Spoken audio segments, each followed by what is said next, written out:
La vida, un camino de misión plasmado en la historia.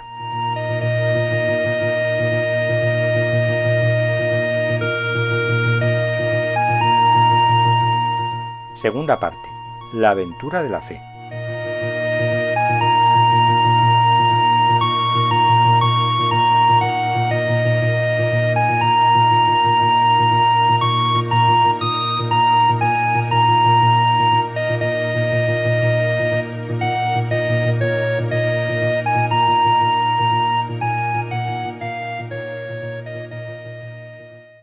Una vez atendido el llamamiento que Dios nos hace a salir de nuestra forma de vida anterior, para confiar solo en Él y seguir el camino que Él nos indica, nos sumergimos de lleno en la gran aventura de la fe.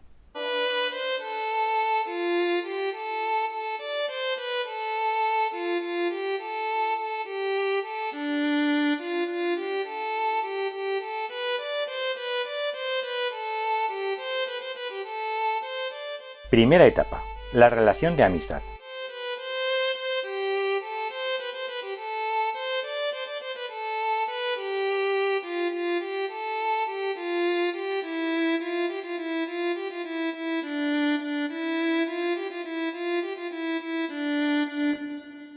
Esta etapa tiene como propósito tratarse con Dios y con los que nos acompañan en el camino.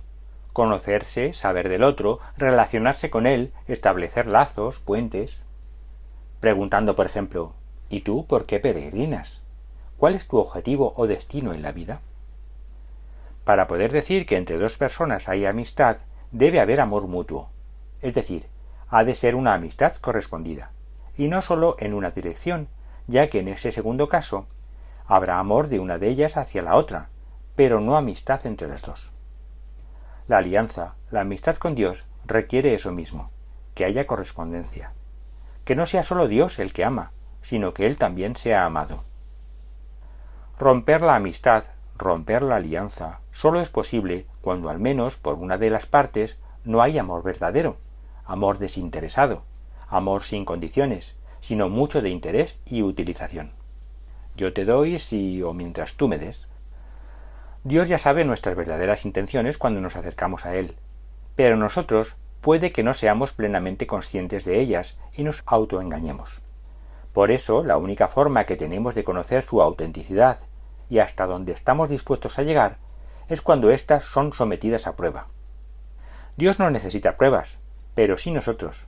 Por eso Él nos ayuda poniéndolas en nuestro camino.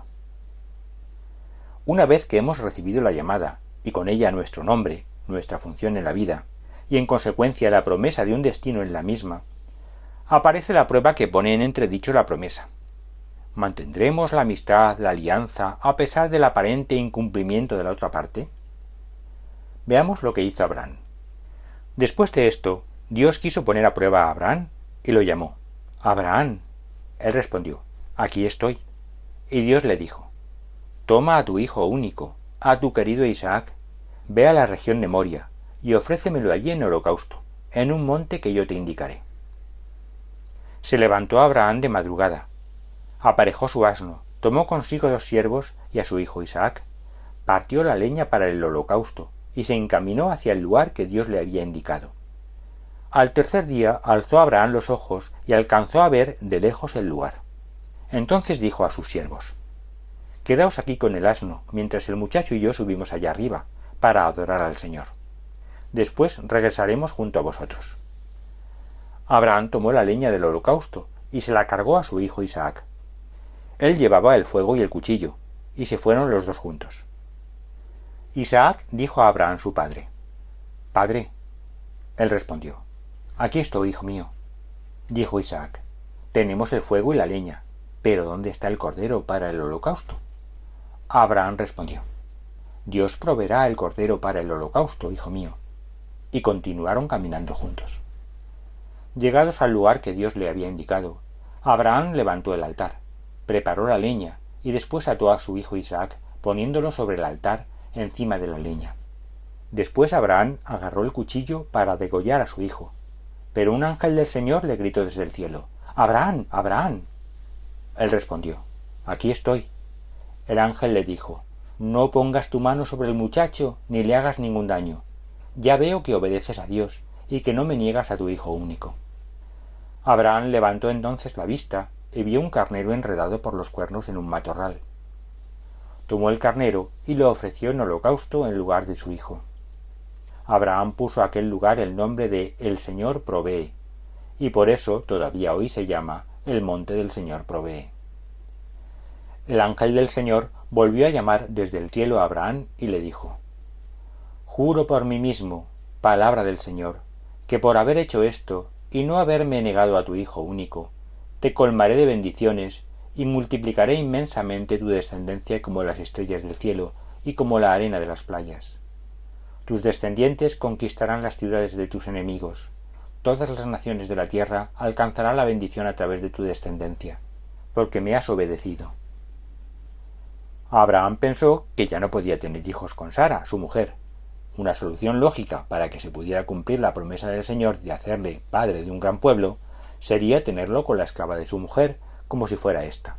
Y así nació Ismael, el primer hijo de Abraham y su heredero según lo humano. Pero Dios le concedió un hijo de Sara, tal como le había prometido, para que fuera el heredero de la promesa, Isaac. Lo sorprendente es que el mismo Dios que le ha concedido el regalo de la promesa le venga a pedir ahora que se lo devuelva, y donde dijo digo, ahora dice Diego, retractándose de lo prometido. Sin embargo, Abraham valora más la alianza, la amistad con Dios, que el beneficio que obtendría con la promesa, la amistad por encima del interés.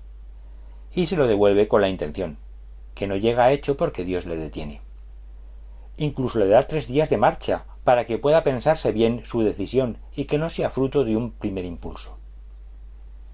En conclusión, la promesa es un regalo de Dios, no una compraventa, por lo que no nos la podemos apropiar. No podemos ser amigos de Dios por interés. Por eso nuestras verdaderas intenciones afloran cuando nos vemos en la tesitura de perder la propia promesa. La lógica de Dios va más allá y es más profunda que la nuestra. Por eso hay que confiar en Dios a pesar de lo que nuestros sentidos puedan decirnos en contra, y esperar contra toda esperanza, lo que forzosamente queda expresado en obras. ¿Acaso no alcanzó Abraham, nuestro antepasado, el favor de Dios por sus obras cuando ofreció a su hijo Isaac sobre el altar? ¿Ves cómo la fe cooperaba con sus obras, y por las obras se hizo perfecta su fe? Así se cumplió la escritura que dice: creyó Abraham a Dios, y ello le fue tenido en cuenta para alcanzar la salvación, y fue llamado amigo de Dios. Ved cómo por las obras alcanza el hombre la salvación, y no sólo por la fe. Como el cuerpo sin espíritu está muerto, así también la fe sin obras está muerta. Estas son palabras de la carta de Santiago.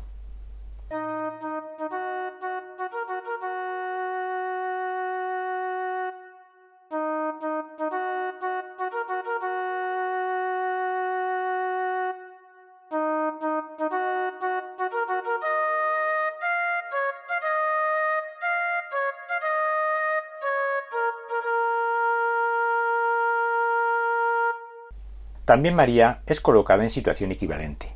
Le es prometido un hijo de la fe, un regalo de Dios, contra toda lógica humana, y ella lo acepta sin intentar facilitar las cosas por su cuenta.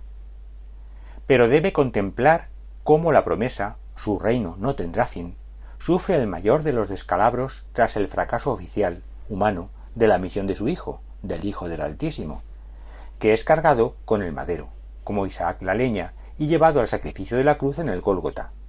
Dios proveerá el cordero para el sacrificio, le dijo Abraham a Isaac. Junto a la cruz de Jesús estaban su madre, la hermana de su madre, María la de Cleofás y María Magdalena.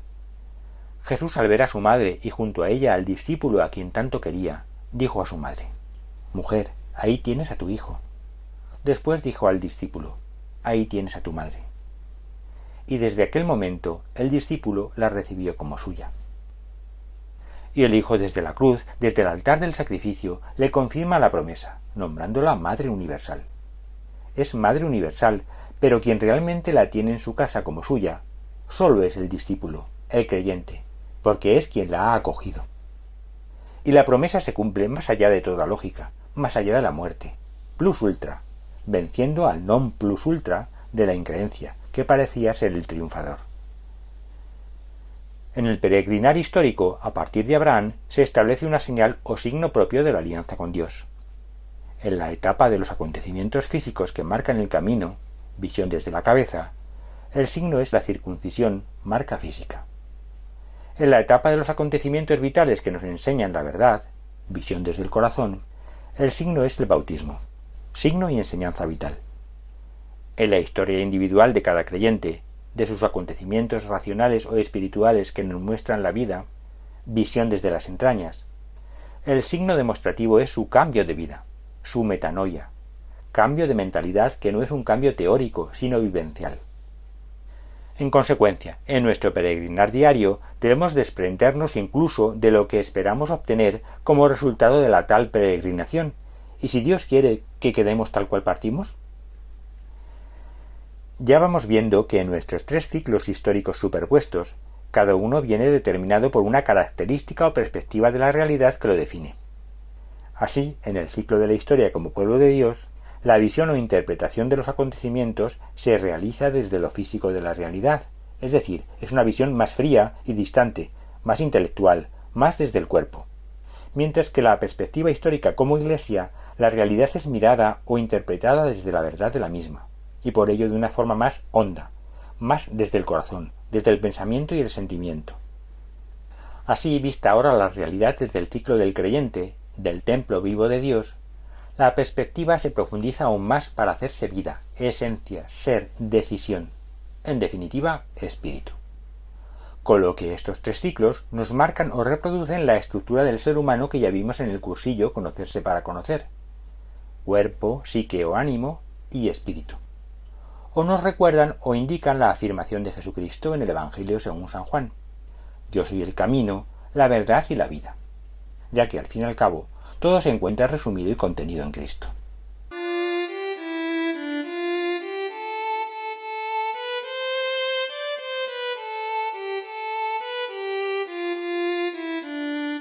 Segunda etapa: la búsqueda de seguridades y sus esclavitudes.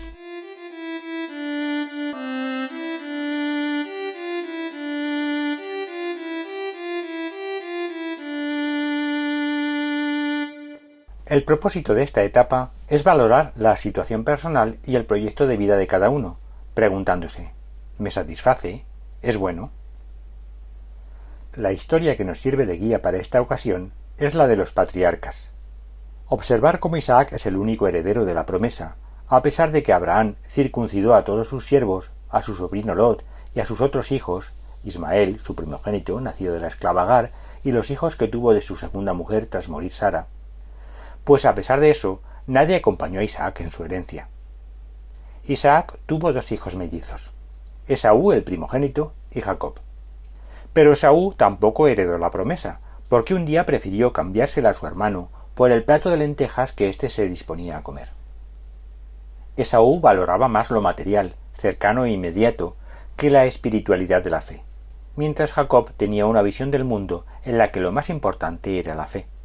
Por eso aprovechó la primera ocasión que tuvo para efectuar el cambio. Y Jacob, y sólo Jacob, fue quien heredó la promesa. Jacob, para poderse casar con quien quería, con Raquel, tuvo que casarse también con Lía, la hermana de ésta, que era la mayor, y por razones similares a la de Abraham, tuvo hijos también con las esclavas de sus 2 mujeres. La esclava era esclava hasta para dar los hijos que la mujer no podía concebir.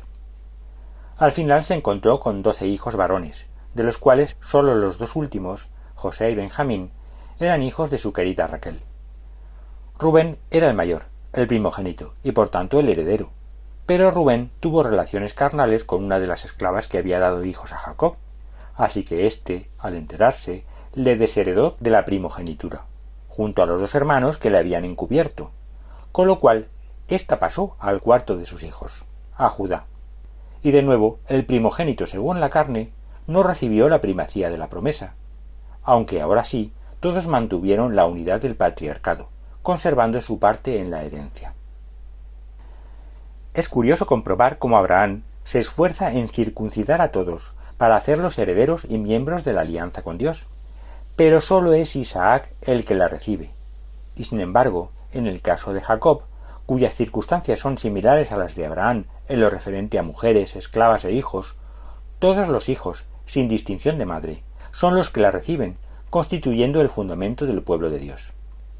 En todo ello se advierte que no es el hombre el que decide y controla a quién va a transmitir la herencia de la fe, ni cómo ni cuándo, sino que es Dios el que lo hace, saltándose todos los convencionalismos humanos. Las prerrogativas y los derechos adquiridos no valen ante él.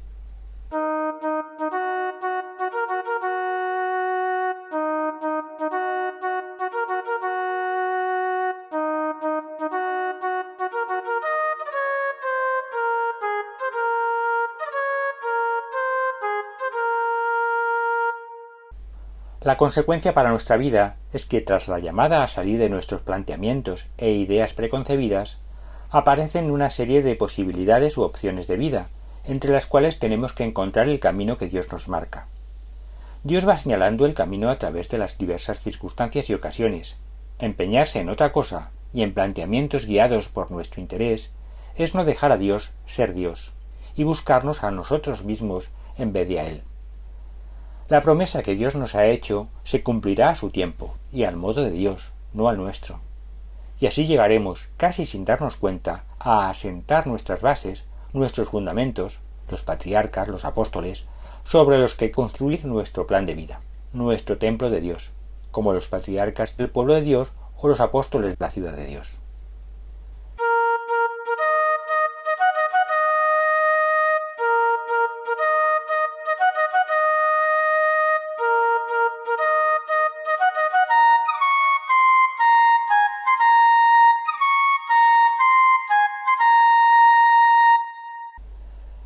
En la historia de la Iglesia, las situaciones son más o menos equivalentes.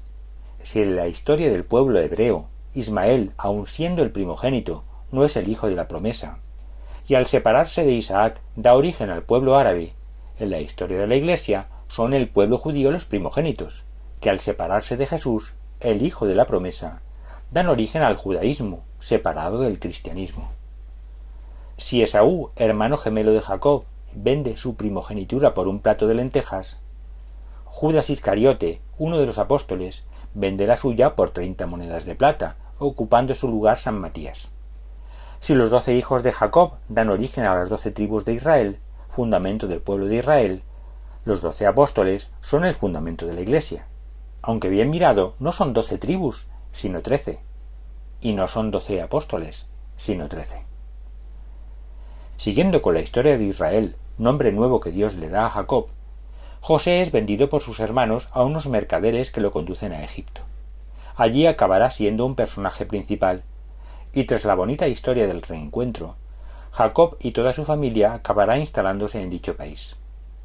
En recompensa a José, Jacob nombra a 2 hijos de éste, Efraín y Manasés, coherederos y cabezas de tribu, al otorgarles su bendición. Aun siendo 12 los hijos, las tribus son 13, dada la porción doble de José. En la historia de la Iglesia, Jesús mismo, en una aparición, elige a San Pablo como apóstol de los gentiles, con lo que el sitio de Judas Iscariote queda ocupado por 2 apóstoles, San Matías y San Pablo, y es San Pablo el que abre el camino a la Iglesia entre los gentiles, entre los cuales se instala. La gentilidad es el Egipto de la Iglesia. Y los israelitas fueron esclavizados en Egipto, y los cristianos fueron perseguidos y martirizados entre los gentiles. La búsqueda de seguridades del alimento es la que lleva a los patriarcas, Jacob y sus hijos, a dejar el nomadismo y hacerse sedentarios en Egipto, integrándose en la vida de este país del Nilo. Y algo similar ocurre a los apóstoles, que buscando una mayor comprensión que entre los judíos, se integran en la cultura grecolatina imperante en su tiempo. En este punto sería bueno preguntarnos, ¿cómo valoramos esta decisión? Nosotros también nos integramos en la sociedad consumista y hedonista actual, buscando seguridades económicas, físicas, sociales, afectivas, espirituales, etc. ¿Cómo valoramos esa actitud? Andando el tiempo, al igual que a ellos, ese mundo actual sin valores acabará por perseguirnos y esclavizarnos. ¿Qué solución puede haber? Pero Dios nunca abandona a su pueblo, ese pueblo que ha ido creciendo y desarrollándose en la esclavitud, y acude en su ayuda.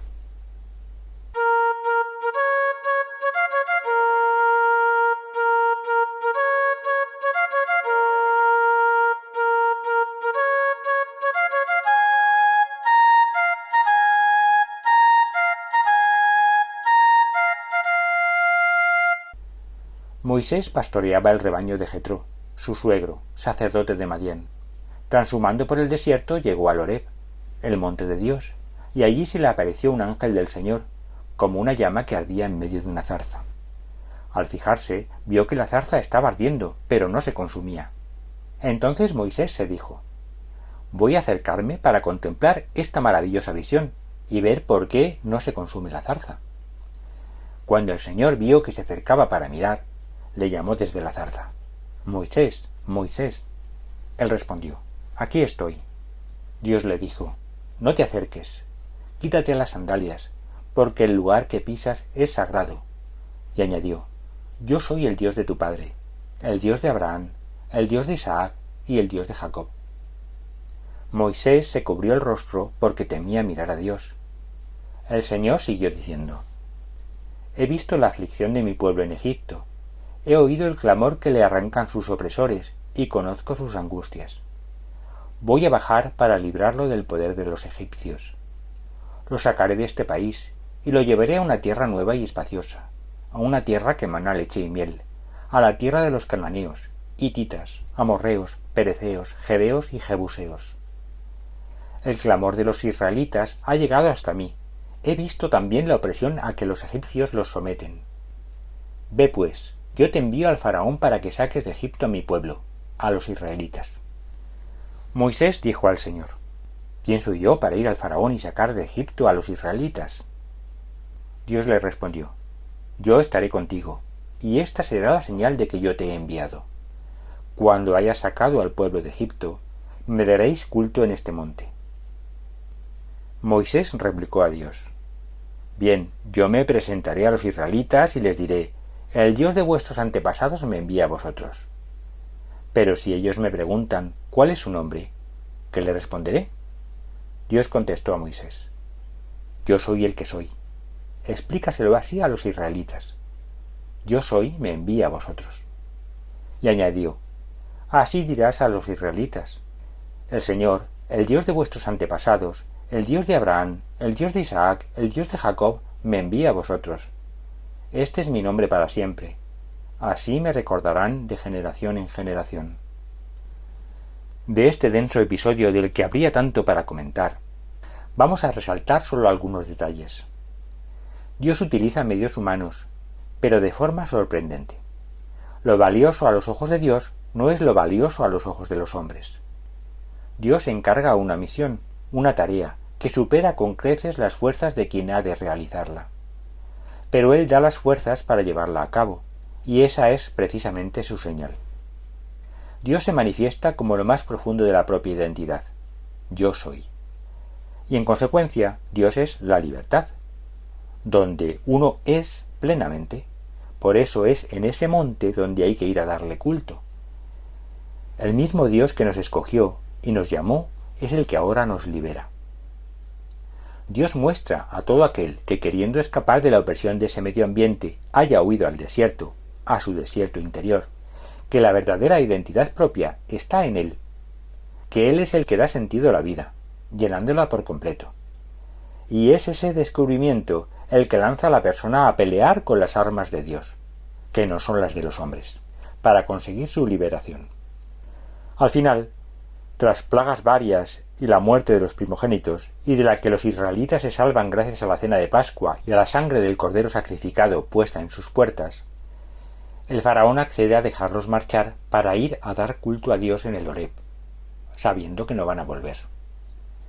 Luego se arrepentirá e irá tras ellos, pero no conseguirá alcanzarlos y su ejército acabará vencido por el mar de las Cañas, o el Mar Rojo, mientras que Israel lo atraviesa sin grandes problemas, con lo que se consuma la liberación de la esclavitud de Egipto.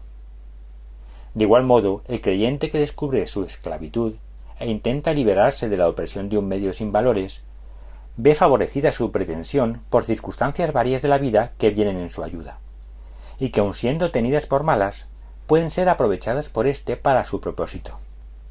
Incluso la esterilidad y el fracaso de las primicias, los primogénitos, de todo lo que no va orientado a la liberación, y la pervivencia de las que sí, de las consagradas a Dios, actúan como acicate final para conseguir el éxito esperado. El que en la huida final la intención de seguir el camino de Dios prevalezca sorprendentemente y sea capaz de atravesar las mayores dificultades con toda facilidad, frente a las prepotentes contrarias que se ahogan en ellas, es el punto decisorio final que lleva al encuentro de Dios y la propia identidad, a la nueva vida. Y Dios muestra su constante presencia en todo ello. Es la gran Pascua de liberación que se recordará a lo largo de los años de toda la vida del creyente. La Iglesia también tiene su momento de liberación, tras el que cesan todas las persecuciones y martirios que han sido ocasión de crecimiento y propagación de la Iglesia en vez de lo contrario, constituyéndose las iglesias particulares, el equivalente a las tribus de Israel. Al final, el año 313, el edicto de Milán promulgado por el emperador Constantino decreta la libertad de culto en el imperio. La Iglesia ya no tiene que ocultarse y puede ejercer libremente su ministerio, iniciando una nueva andadura. No olvidemos que de la perspectiva o visión del creyente, el ir fijándonos en los pequeños detallitos, en aquellas miguitas de pulgarcito colocadas a lo largo de toda nuestra vida, en los que se pueden ir descubriendo las similitudes con las grandes historias del pueblo de Dios o de la Iglesia, porque esos detallitos aportarán una gran luz y esperanza a lo que estemos viviendo o hayamos vivido, porque también con nuestro pasado podremos iluminar nuestro presente.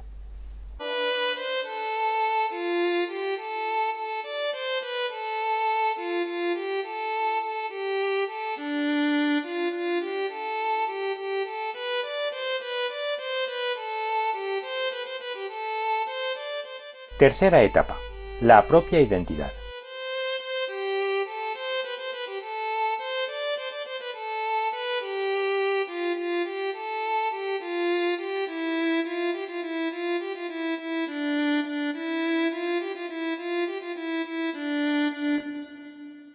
Alcanzar en el desierto de la soledad interior el monte de Dios, para encontrar el yo soy de cada uno, es el propósito para esta tercera etapa. Preguntarnos, ¿cuál es el yo soy que Dios quiere para mí? ¿Qué puedo hacer para llegar a él? ¿Y dónde está mi auténtica libertad? Serán las cuestiones que nos guiarán en esta aventura interior hacia el centro de nuestro yo.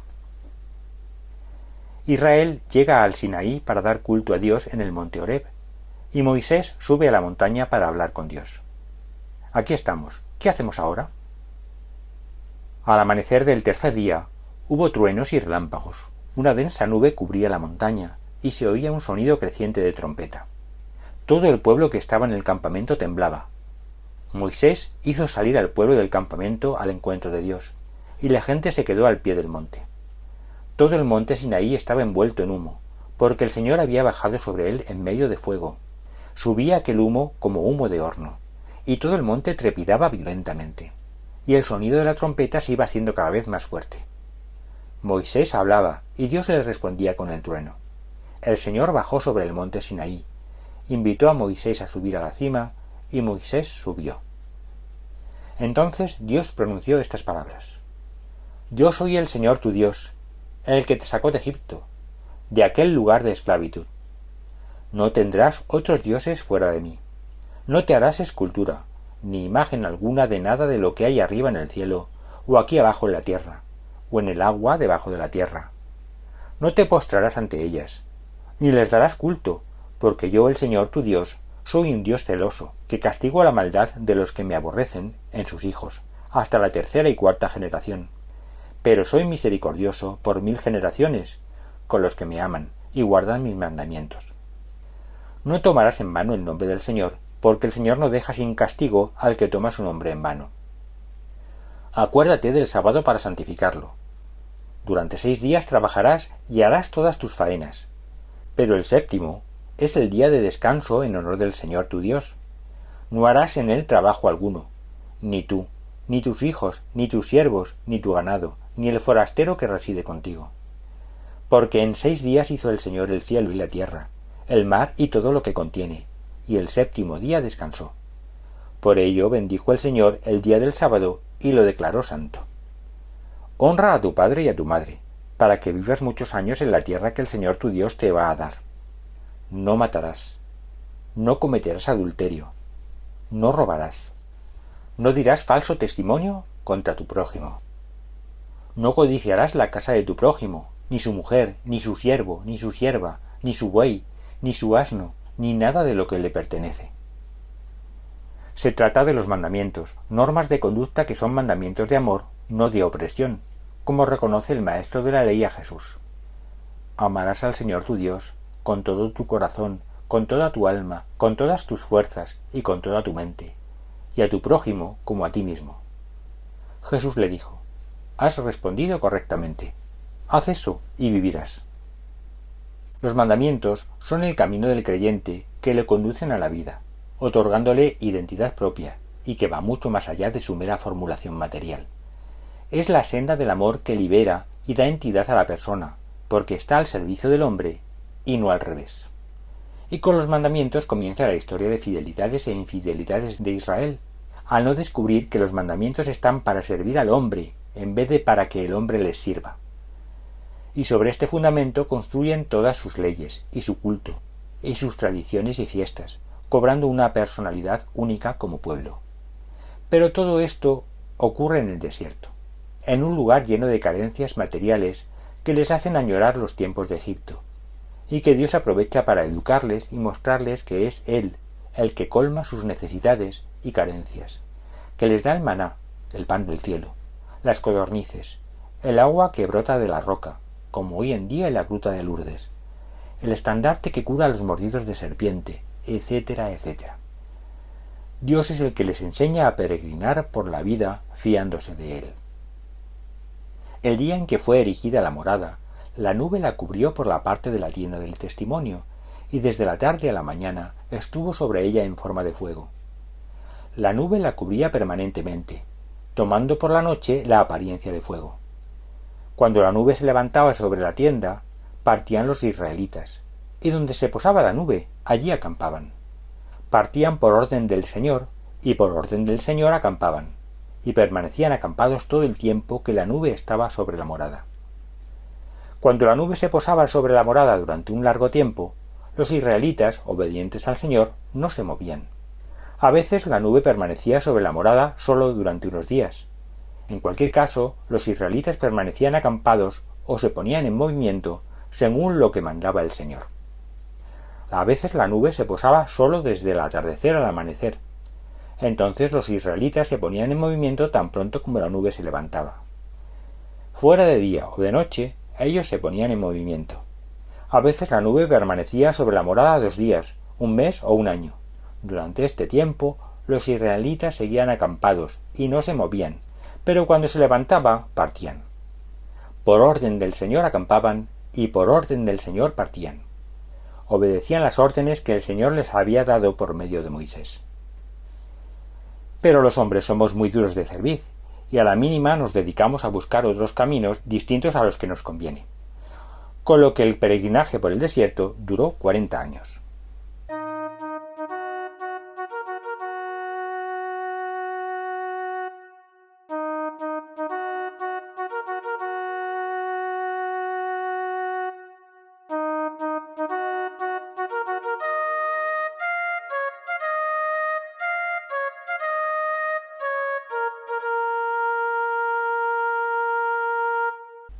La Iglesia también tuvo que atravesar su particular desierto a raíz de la libertad de culto en el imperio. Tuvo que concretar sus actividades, ritos y costumbres, guiada por el pastoreo de los primeros santos padres de la Iglesia. Definir sus dogmas en la común unión de todas las iglesias particulares, a través de los primeros concilios fundantes. Nicea en el año 325, Constantinopla en el 381, Éfeso en el 431 y Calcedonia en el 451.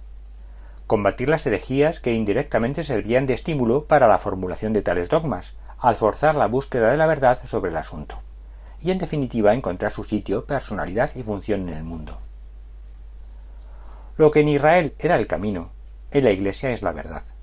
Y si los mandamientos muestran el camino, el credo, inspirado por el Espíritu Santo, lo hace con la verdad. La vida, entonces, ha de ponerla el creyente, al llevar a la práctica ese camino y esa verdad bajando su fe de la cabeza al corazón y de éste a las entrañas, convirtiéndola en vivencia en libertad.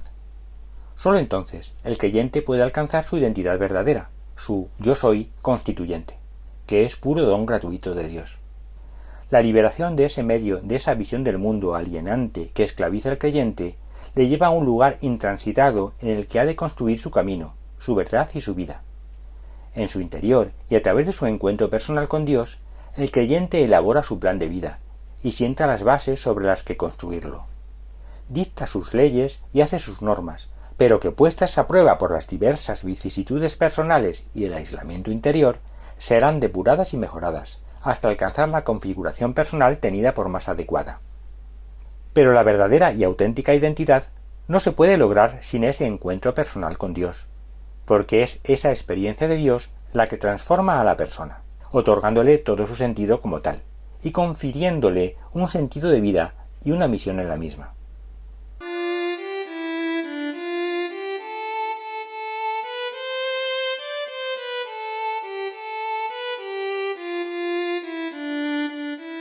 Cuarta etapa. El lugar en la vida como primera seguridad.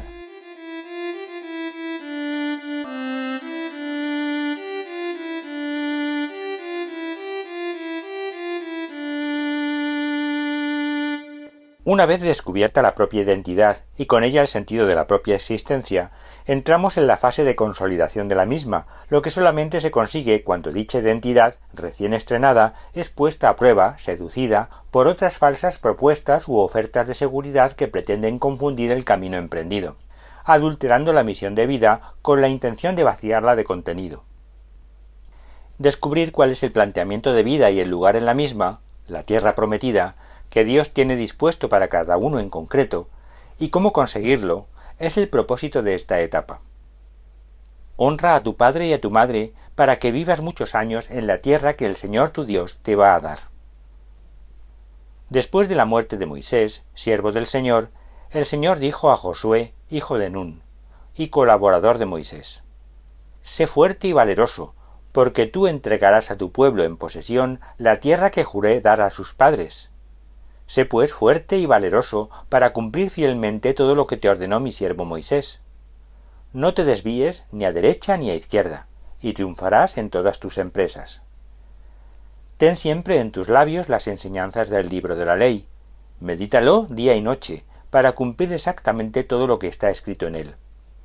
Así prosperarás en todas tus empresas y tendrás éxito. Yo te he mandado que seas fuerte y valeroso. No temas ni te acobardes, porque el Señor tu Dios estará contigo donde quiera que vayas. Cuando estaba cerca de Jericó, Josué levantó la vista y vio a un hombre delante de él con la espada desenvainada en la mano. Josué se acercó a él y le dijo: ¿Eres de los nuestros o de los enemigos? Él respondió: No, yo soy el jefe del ejército del Señor, y acabo de llegar. Cayó Josué rostro en tierra, lo adoró y dijo: ¿Qué órdenes trae mi señor para su siervo? El jefe del ejército del Señor le contestó: Descálzate, porque el lugar que pisas es santo. Y Josué se descalzó. Para quien nunca ha tenido nada suyo, recibir algo, una tierra, un lugar que poder llamar suyo, es algo crucial en su vida. El nómada, el peregrino de la vida que no se aferra a nada, porque sus primicias son para Dios, recibe como regalo de éste, como puro don, ese lugar, esa tierra prometida con anterioridad, su propia entidad personal, su personalidad de creyente que responde a un nombre único. Y como Moisés se descalza al pisar la santidad del yo soy de Dios, Josué se descalza al pisar la santidad del yo soy que Dios regala al pueblo de Israel. Y así nosotros debemos acoger con humildad ese don gratuito de la santidad que Dios nos obsequia, si seguimos el camino que Él nos ha trazado. No olvidemos todo lo vivido anteriormente, para aprender de ello, honrar a nuestros padres, a nuestras etapas vitales anteriores, y poder llegar así, sin pérdida, a esta tierra de promisión. Habrá que luchar contra el medio alienante que trata de impedírnoslo, pero Dios está con nosotros en todo momento y donde quiera que vayamos. El problema empieza si nos olvidamos que se trata de un don de Dios y lo consideramos como una conquista nuestra. Yo me echo a mí mismo, yo me busco mis habichuelas o mis garbanzos, yo consigo mi realización personal, yo. La búsqueda de seguridades personales al margen de Dios es uno de nuestros constantes problemas, la tentación que siempre nos amenaza. Contra eso nos advierte Jesús. Por eso os digo, no andéis preocupados pensando qué vais a comer o a beber para sustentaros, con qué vais a vestir vuestro cuerpo. ¿No vale más la vida que el alimento y el cuerpo que el vestido? Fijaos en las aves del cielo. Ni siembran, ni siegan, ni recogen en graneros, y sin embargo vuestro Padre Celestial las alimenta. ¿No valéis vosotros mucho más que ellas? ¿Quién de vosotros, por más que se preocupe, puede añadir una sola hora a su vida? Y del vestido, ¿por qué os preocupáis? Fijaos cómo crecen los lirios del campo. No se afanan ni hilan, y sin embargo os digo que ni Salomón en todo su esplendor se vistió como uno de ellos. Pues si la hierba que hoy está en el campo y mañana se echa al horno, Dios la viste así, ¿qué hará con vosotros, hombres de poca fe? Así que no andéis preocupados diciendo, ¿qué comeremos? ¿Qué beberemos? ¿Con qué nos vestiremos? Esas son cosas que inquietan a los paganos. Ya sabe vuestro Padre Celestial que las necesitáis. Buscad ante todo el reino de Dios y lo que es propio de él, y Dios os dará lo demás. No andéis preocupados por el día de mañana, que el mañana traerá su propia preocupación. A cada día le basta su propio afán. Pues desde esta perspectiva, ¿cómo valoramos el afán que todos tenemos por conseguir un puesto en la sociedad, un lugar y una misión en la vida? ¿Nos apropiamos de ese Isaac, de ese regalo de Dios, o lo administramos para Dios? La conquista de la tierra prometida fue llevada a cabo por Josué, el primero de los jueces de Israel, y se inició hacia el año 1220 a.C. A partir de su muerte y de la desaparición de su generación, la dispersión de las tribus se hizo evidente, así como el olvido de los mandatos del Señor, cayendo en la idolatría. Surgieron otros líderes carismáticos, los llamados jueces, como Gedeón o Sansón, que influyeron en la vida del pueblo, aunque de manera parcial, dada la fragmentación en tribus. El último de los jueces fue Samuel, que pone fin a esta época más bien prosaica, belicosa y oscura, al consagrar al primer rey de Israel hacia el año 1030 a.C.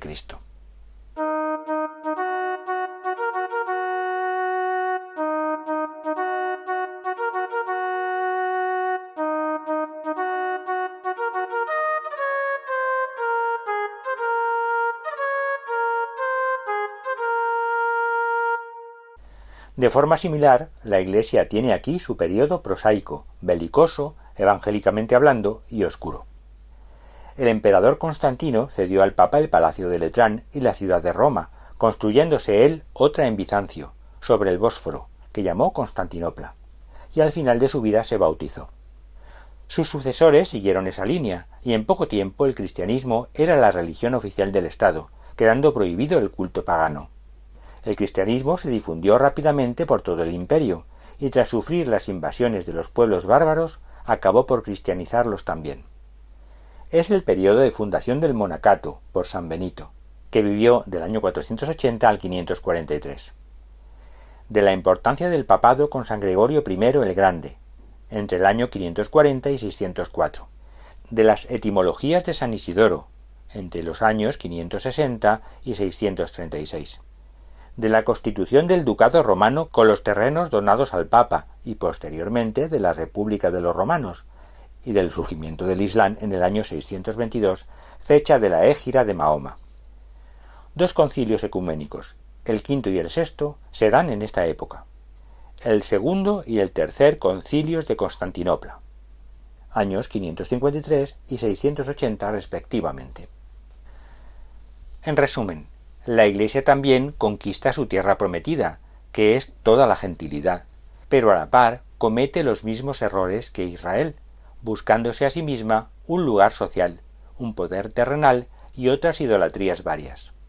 Incluso con una intención equivalente a la de Abraham, que buscaba soluciones lógicas para que se pudiera llevar a cabo la promesa de Dios dentro de sus esquemas mentales, sin llegar a fiarse del todo del poder de Dios que va más allá. Actitudes que el creyente repite en su peregrinaje por la vida. Porque, desgraciadamente, el creyente, cada uno de nosotros, no acabamos de fiarnos totalmente de Dios, por lo que con más o menos descaro vamos a intentar buscarnos siempre ese lugar en la vida y en la sociedad, según nuestros criterios preconcebidos, que no suelen contar con Dios para establecerlos, o que pretenden utilizarle o manipularle para conseguirlos. Es decir, que solemos pretender que Dios se avenga a nuestra aparente y engañosa voluntad en vez de ser nosotros los que nos adaptemos a la suya, que además siempre es infinitamente más benéfica para nosotros que nuestras inconsistentes fantasías. Así, nuestro auténtico lugar en la vida nos lo proporciona Dios cuando aceptamos su voluntad, que sabe más y mejor. Si lo buscamos a sus espaldas, siempre nos equivocaremos.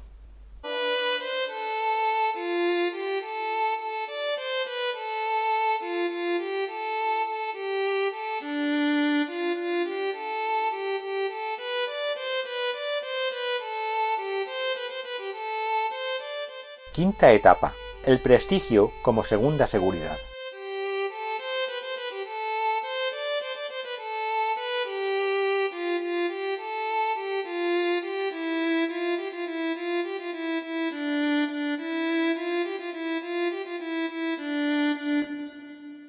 Para conseguir el propósito pensado para esta etapa, cada uno habrá de procurar dar respuesta a las siguientes preguntas. ¿Por qué nos instalamos y buscamos prestigio? ¿En qué cosas lo hago yo concretamente? ¿En qué consiste el verdadero prestigio, la verdadera realeza? Cuando Samuel se hizo viejo, nombró a sus hijos jueces de Israel. Su hijo mayor se llamaba Joel, y el menor Abías. Actuaban como jueces en Berseba.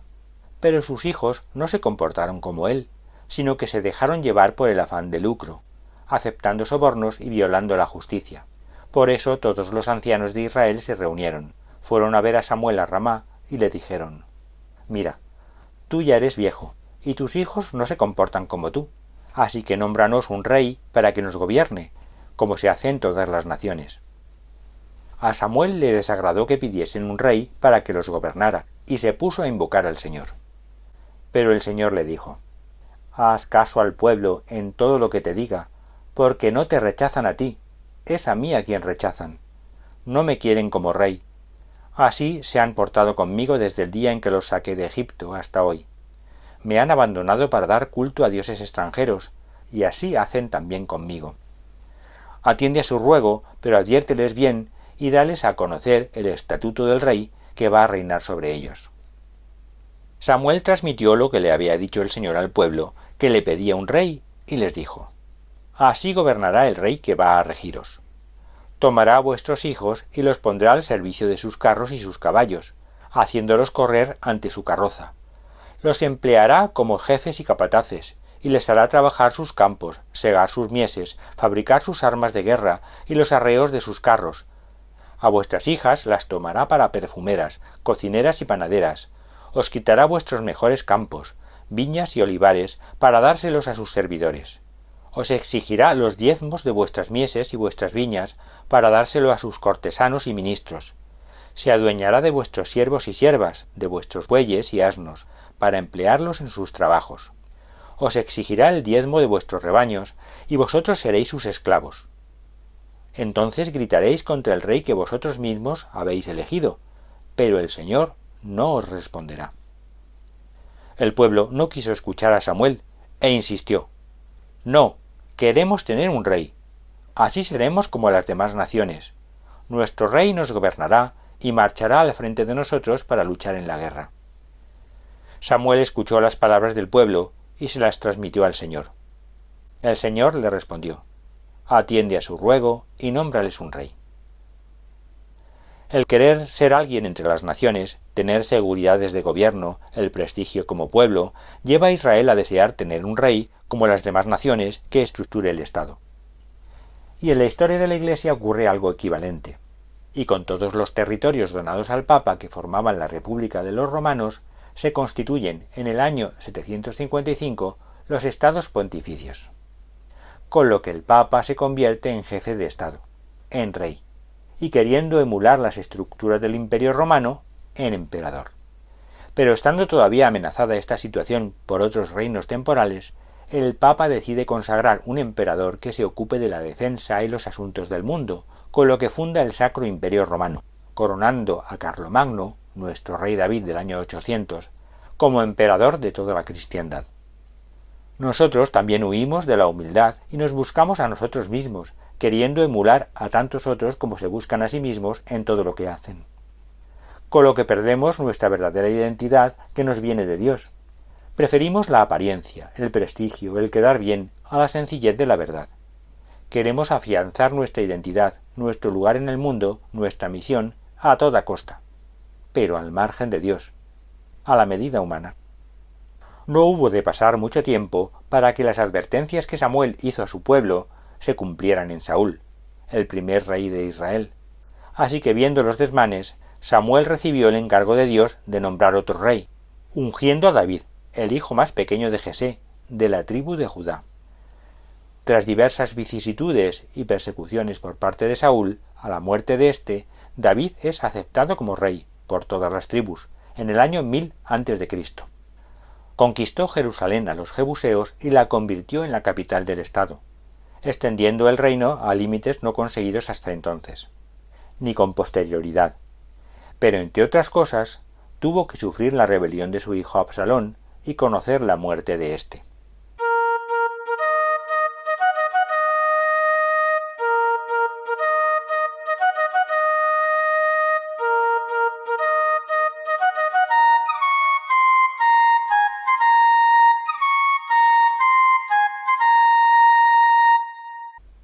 Jesús nos advierte contra este proceder. También se produjo entre ellos una discusión sobre quién debía ser considerado el más importante. Jesús les dijo: los reyes de las naciones ejercen su dominio sobre ellas, y los que tienen autoridad reciben el nombre de bienhechores. Pero vosotros no debéis proceder de esta manera. Entre vosotros el más importante ha de ser como el menor, y el que manda como el que sirve. ¿Quién es más importante, el que se sienta a la mesa o el que sirve? ¿No es el que se sienta a la mesa? Pues bien, yo estoy entre vosotros como el que sirve. Vosotros sois los que habéis perseverado conmigo en mis pruebas, y yo os hago entrega de la dignidad real que mi Padre me entregó a mí, para que comáis y bebáis a mi mesa cuando yo reine, y os sentéis en tronos para juzgar a las 12 tribus de Israel. La verdadera realeza es la que sirve, y no la que es servida. Cierto que nos asaltará la tentación, cuando miremos el mundo desde lo alto, para decirnos como a Jesús: todo esto te daré si postrado ante mí me adoras. Pero también, como Jesús, nos libraremos de ella si respondemos: adorarás al Señor tu Dios, y a Él solo servirás. La humildad es el mejor antídoto ante esta tentación, y para ello también nos podemos acordar del refrán que asegura: dime de lo que presumes, y te diré de lo que careces.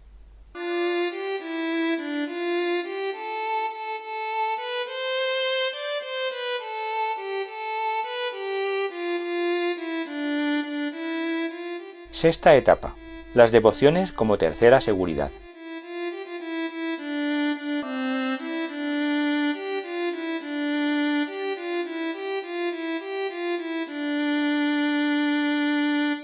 El propósito de esta etapa consiste en valorar las seguridades espirituales a las que nos aferramos, preguntándonos: ¿por qué y para qué tratamos de domesticar a Dios metiéndole en esquemas o lugares seguros donde encontrarle?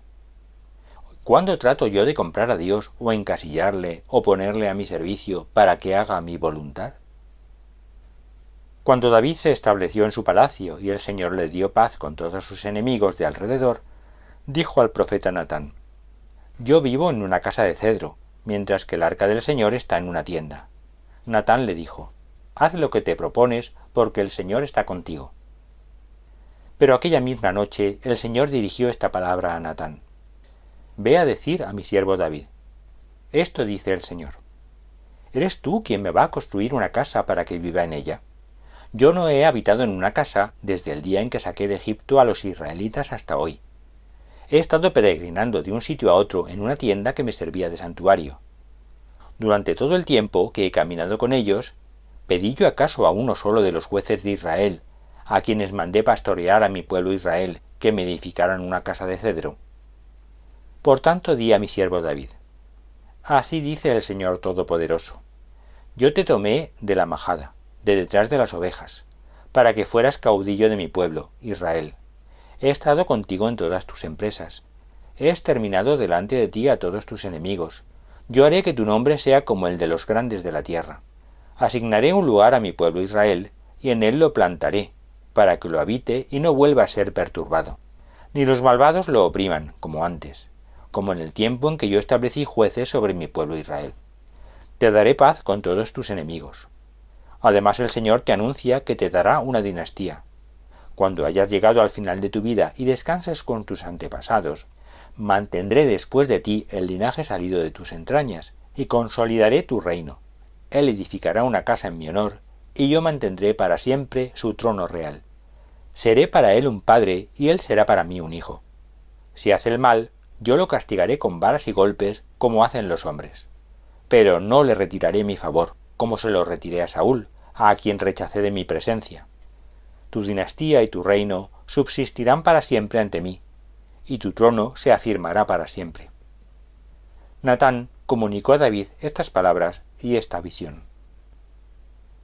El arca de la alianza era el lugar a través del cual Dios hablaba, y era algo así como el equivalente a su trono. Fue mandada construir por Moisés en el desierto, y entre sus características, dadas por Dios a Moisés, debía tener 4 argollas, para introducir por ellas 2 varas, que permitieran su transporte. Pero dichas varas debían estar siempre puestas, aunque el arca estuviera quieta en un sitio determinado. Es decir, era un arca siempre dispuesta a la marcha, y sin lugar fijo de residencia. O lo que es lo mismo, era un arca peregrina por definición, y además colocada en una tienda de campaña, indicativa de tal situación peregrina no aferrada a los lugares y a las cosas. Buscar una seguridad, un templo seguro aferrado a la tierra, es en principio una incoherencia con el diseño e intención del arca, situación que la samaritana plantea a Jesús. Señor, veo que eres profeta. Nuestros antepasados rindieron culto a Dios en este monte. En cambio vosotros, los judíos, decís que es en Jerusalén donde hay que dar culto a Dios. Jesús respondió: Créeme, mujer, está llegando la hora, mejor dicho, ha llegado ya, en que para dar culto al Padre no tendréis que subir a este monte ni ir a Jerusalén. Vosotros, los samaritanos, no sabéis lo que adoráis. Nosotros sabemos lo que adoramos, porque la salvación viene de los judíos. Ha llegado la hora en que los que rinden verdadero culto al Padre lo adoran en espíritu y en verdad. El Padre quiere ser adorado así. Dios es espíritu, y los que lo adoran deben hacerlo en espíritu y en verdad. La mujer le dijo: Yo sé que el Mesías, es decir, el Cristo, está a punto de llegar. Cuando Él venga, nos lo explicará todo. Entonces Jesús le dijo: Soy yo el que está hablando contigo. Y por si había alguna duda, San Pablo acaba de aclararlo. ¿No sabéis que sois templos de Dios y que el Espíritu de Dios habita en vosotros? Si alguno destruye el templo de Dios, Dios lo destruirá a él, porque el templo de Dios es santo, y ese templo sois vosotros. La tienda del santuario en que se colocaba el arca es el propio peregrino, y el arca de la alianza, el continente de la amistad con Dios y donde Él habla, su trono, es el centro de ese peregrino, su yo soy, que contiene el yo soy, con mayúscula, de Dios con el que se comunica. Ahí está el espíritu y la verdad de Dios, y ahí es donde hay que adorarlo, es decir, amarle y obedecerle. Es pues comprensible que María sea el arca de la nueva alianza por antonomasia, un arca viva y de carne y hueso, y que Jesucristo pueda decir con rotundidad: el que se haga pequeño como este niño, ese es el mayor en el reino de los cielos. El que acoge a un niño como este en mi nombre, a mí me acoge. Y el que me acoge a mí, no es a mí a quien acoge, sino al que me ha enviado. En consecuencia, todo lo que hagamos a todo templo de Dios andante, a Cristo se lo hacemos.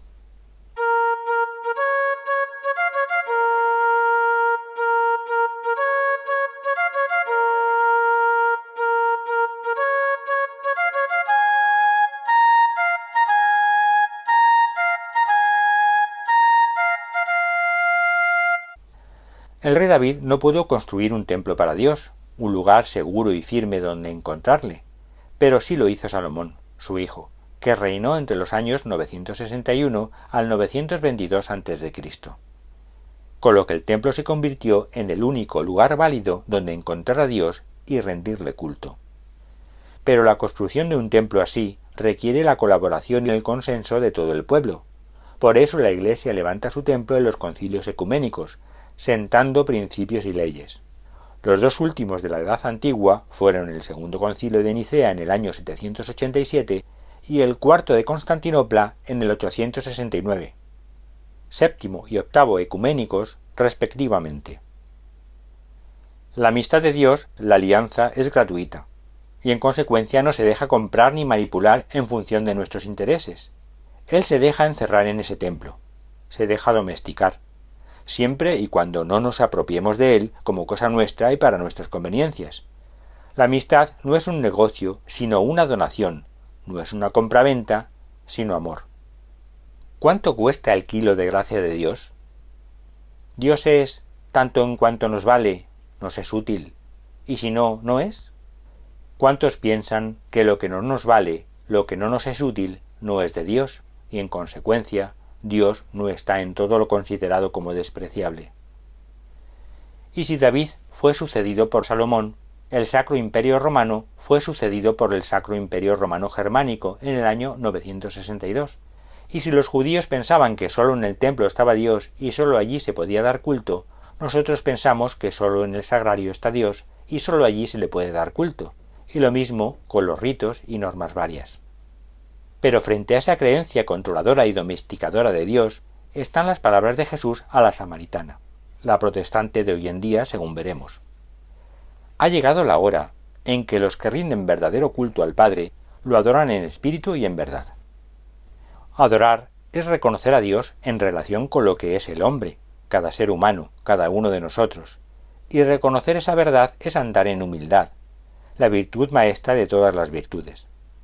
Pues adorar en espíritu y en verdad es hacerlo desde la profundidad y autenticidad de nuestro ser, más allá de toda apariencia y fatuidad.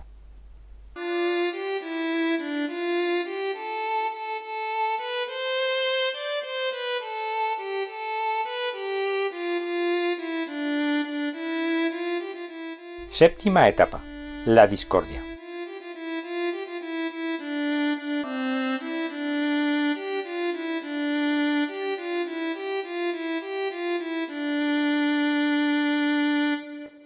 Más tarde o más temprano en la vida, todas las seguridades al margen de Dios en las que nos hayamos ido apoyando acabarán por hundirse, incluso aquellas que aparentaban servir al Señor o tenerle por guía, pero que realmente lo que pretendían era manipularle o acondicionarle a nuestro capricho. Todo lo que no sea Dios, en su ser profundo, acabará por fallarnos, dejando a la luz nuestras verdaderas intenciones. Pues eso es lo que vamos a atravesar en nuestro peregrinaje por la vida en esta etapa. Y es que esto ocurre como último recurso para que el hombre, cada uno de nosotros, que estamos sumergidos en la historia, sea capaz de percatarse de su auténtica realidad y pueda tener la oportunidad de recapacitar, volviendo en sí, y ponerse en marcha para recuperar la autenticidad de su ser.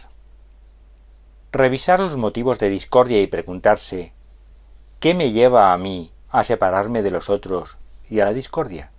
¿Qué es lo que me fomenta la enemistad y el odio? ¿Qué puedo hacer yo para cambiar? Es el propósito para esta etapa. Salomón, a pesar de ser reconocido por su sabiduría, al final de sus días fue infiel a Dios, entregándose a la idolatría y oprimiendo al pueblo. Su hijo Roboam todavía quiso oprimirlo más, motivo por el cual 10 de las tribus decidieron no aceptarle como rey y nombrar a Jeroboam como rey de Israel. Así Roboam quedó como rey de Judá y Jerusalén, Benjamín, dando origen al reino de Judá, mientras que Jeroboam lo fue del resto, que constituyó el reino de Israel. Jeroboam, viendo que si el pueblo iba al templo de Jerusalén acabaría por aceptar a Roboam, decidió instaurar 2 lugares de culto en su territorio, colocando unos becerros de oro para que el pueblo fuera a adorar a Dios allí, y no a Jerusalén. Esta decisión llevó implícito un nuevo culto y unos nuevos sacerdotes que podían ser de cualquier tribu, y no sólo levitas. Decisión que a su vez condujo a los levitas disconformes, que eran la mayoría, a abandonar sus ciudades y trasladarse a Judá. Así quedó establecido el cisma en Israel en el año 930 a.C., dando origen a 2 reinos que se perpetuarían en el tiempo.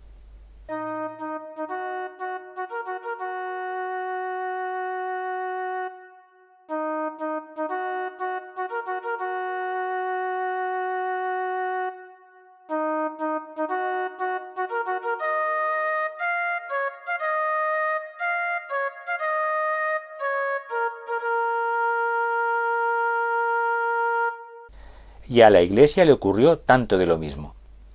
Tras un primer intento entre los años 857 a 886, algo que podía equivaler a la rebelión de Absalón contra su padre David, las aguas volvieron a su cauce hasta los años 1054 a 1059, en que se consumó el cisma. Las iglesias de Oriente, las más antiguas, que siempre habían conservado su autonomía, veían amenazadoramente el creciente control de Roma y el poder del Papa, y optaron por no reconocer su autoridad, siguiendo al patriarcado de Constantinopla, que había cruzado con el Papa de Roma excomuniones mutuas. Este cisma, aún no resuelto, dio origen a la Iglesia ortodoxa por un lado y a la Iglesia romana o propiamente católica por el otro. Iglesia ortodoxa formada a su vez por la reunión de varias iglesias autónomas, Iglesia griega, Iglesia rusa, etc., frente a la Iglesia católica constituida o coordinada en un solo bloque, con el Papa, sucesor de San Pedro, como cabeza visible de esa unidad. El paralelismo entre la Iglesia ortodoxa y el Reino de Israel, y entre la Iglesia católica y el de Judá, resulta bastante evidente. El Reino de Israel, con capital en Siquén, se prolongó durante 205 años, y en ese tiempo contó con la presencia de profetas como Elías, Eliseo, Amós, Oseas, que mantuvieron la llama del Dios verdadero frente a las desviaciones de reyes y pueblo. Sin embargo, el reino de Judá, con capital en Jerusalén, pervivió mucho más, 400 años, y también contó con la presencia de profetas como Isaías, Miqueas y Jeremías. En la Iglesia, y centrándonos ya en la católica, este periodo incluye las cruzadas que se extienden desde el año 1095 al 1192, y que abren paso al de los grandes santos y fundadores, que son el equivalente a los profetas del Antiguo Testamento. Así aparecen San Anselmo, San Bernardo, San Francisco de Asís, Santo Domingo de Guzmán, San Simón Stock, fundador de los Carmelitas, Santo Tomás de Aquino, San Buenaventura, que muere en el año 1274, año del Segundo Concilio de Lyon, en el que, entre otras cosas, se instituye la Inquisición, San Alberto Magno y otros. Todo esto nos trae a la memoria las palabras de Cristo. Habéis oído que se dijo a nuestros antepasados: no matarás, y el que mate sea llevado a juicio. Pero yo os digo que todo el que se enfade con su hermano será llevado a juicio. El que lo llame estúpido será llevado a juicio ante el Sanedrín, y el que lo llame impío, no piadoso, no creyente, será condenado al fuego eterno. Así pues, si en el momento de llevar tu ofrenda al altar recuerdas que tu hermano tiene algo contra ti, deja allí tu ofrenda delante del altar y vete primero a reconciliarte con tu hermano. Luego vuelve y presenta tu ofrenda. Trata de ponerte a buenas con tu adversario mientras vas de camino con él, no sea que te entregue al juez y el juez al alguacil y te metan en la cárcel. Te aseguro que no saldrás de allí hasta que hayas pagado el último céntimo. Hay que pensarse muy en serio si en la discordia no hay mucho de egoísmo, del llamado amor propio, de búsqueda de uno mismo y de nuestros propios propósitos en vez de amor desinteresado y apertura a la voluntad de Dios. Eso sí, siempre cargado de razones, por supuesto, y de poderosas razones, además. Siempre hay razones para justificar lo que sea. Cierto que el asunto no depende solo de una parte, pero al menos, por la nuestra, hagamos las cosas como Dios manda. También esta discordia, esta división, se produce en el propio corazón del creyente cuando tiene que optar por Dios o por el mundo. Cuando se juega su lugar en la vida, su prestigio personal y sus devociones. Tierra prometida, rey y templo. Y en vez de considerarlos como un don de Dios, los atesora como una conquista personal propia. Ese es nuestro cisma interior. No acumuléis tesoros en esta tierra, donde la polilla y la carcoma echan a perder las cosas, y donde los ladrones socavan y roban. Acumulad mejor tesoros en el cielo, donde ni la polilla ni la carcoma echan a perder las cosas, y donde los ladrones no socavan ni roban. Porque donde está tu tesoro, allí está también tu corazón. El ojo es la lámpara del cuerpo. Si tu ojo está sano, todo tu cuerpo está iluminado. Pero si tu ojo está enfermo, todo tu cuerpo está en tinieblas. Y si la luz que hay en ti es tiniebla, qué grande será la oscuridad.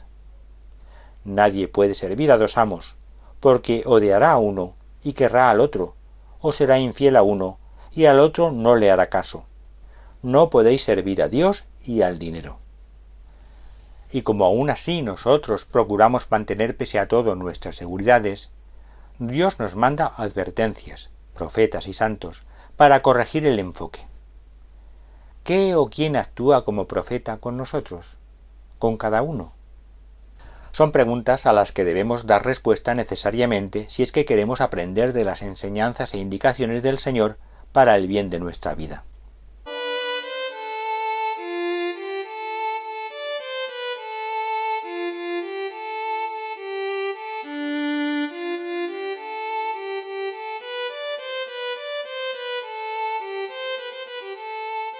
Octava etapa. El fracaso como fallo de todas las seguridades.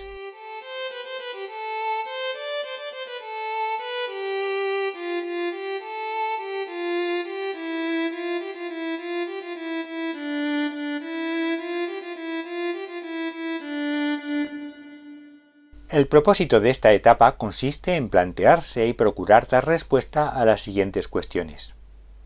¿Por qué Dios consiente el fracaso y el sufrimiento y nos abandona cuando más le necesitamos? ¿Al sufrimiento y al fracaso se le puede sacar algo bueno? ¿Qué bueno puede tener que fallen todos nuestros apoyos y seguridades? El rey de Asiria invadió todo el país y cercó Samaria por espacio de 3 años. El año 9 de Oseas, el rey de Asiria conquistó Samaria y se llevó cautivos a los israelitas, estableciéndolos en Jalaj, junto al Jabor, río de Gozán, en las ciudades de Media. El rey de Asiria trajo gentes de Babilonia, de Cutá, de Abá, de Hamat y de Sefarbaín, y pobló con ellas las ciudades de Samaria, para sustituir a los israelitas. Ocuparon Samaria y se asentaron en sus ciudades. Entonces vino uno de los sacerdotes deportados de Samaria, fijó su residencia en Betel y les enseñaba a dar culto al Señor. Pero ellos no se sometieron, sino que siguieron practicando sus antiguas costumbres, de modo que aquellas gentes daban culto al mismo tiempo al Señor y a sus ídolos, y sus descendientes siguen haciendo lo mismo hasta el día de hoy. El reino de Israel fue conquistado por los asirios en el año 722 a 705 a.C. Gran parte del pueblo fue desterrado a Media y también a Nínive.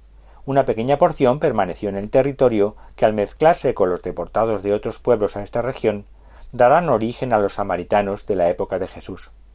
Y otro resto pasó al reino de Judá, que pervivió aún 200 años más. La influencia asiria era tan grande que el rey Manasés de Judá, que reinó entre los años 696 al 642 a.C., introdujo las divinidades asirias en el templo de Jerusalén. El año 609 a.C., el reino de Judá cae en poder egipcio, y en el 597 a.C., Nabucodonosor toma por primera vez Jerusalén, saquea el templo y se produce la primera deportación a Babilonia, en la que va el profeta Ezequiel. Sedecías comenzó a reinar a los 21 años y reinó 11 años en Jerusalén. Ofendió con su conducta al Señor su Dios, y no hizo caso al profeta Jeremías que le hablaba en nombre del Señor. Se rebeló contra el rey Nabucodonosor, al cual había prestado juramento de fidelidad en el nombre del Señor. Terco y obstinado, no quiso convertirse al Señor, el Dios de Israel. Del mismo modo, todos los jefes de los sacerdotes y el pueblo pecaron sin cesar, practicando las abominaciones idolátricas de las naciones y contaminando el templo que el Señor se había consagrado en Jerusalén. El Señor, Dios de sus antepasados, en su afán de salvar a su pueblo y a su templo, les envió continuos mensajeros, pero se burlaron de ellos, menospreciaron sus palabras y se burlaron de sus profetas, hasta colmar la ira del Señor contra su pueblo, hasta tal punto que ya no hubo remedio. El Señor mandó contra ellos al rey de los caldeos, que mató a espada a sus jóvenes en el santuario mismo, sin perdonar a nadie, ni muchacho, ni doncella, ni anciano, ni anciana. Dios entregó a todos en su poder. Nabucodonosor se llevó a Babilonia todos los objetos del templo de Dios, grandes y chicos, los tesoros del templo, los del rey y los de los jefes. El templo del Señor fue pasto de las llamas, las murallas demolidas, los palacios incendiados y todos los objetos preciosos destruidos. Nabucodonosor deportó a Babilonia a los que habían escapado de la espada, los cuales pasaron a ser esclavos del rey y de sus hijos hasta el advenimiento del imperio persa. Así se cumplió la palabra del Señor pronunciada por Jeremías: la tierra descansará asolada durante 70 años hasta que recupere sus años de descanso sabático.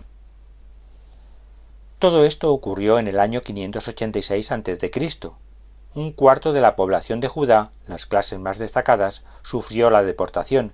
El resto permaneció para cultivar la tierra y labores semejantes. Junto con la tierra, el rey y el templo, también se perdió el arca de la alianza. Toda la dádiva de Dios que el pueblo hebreo se había apropiado, todo lo perdió.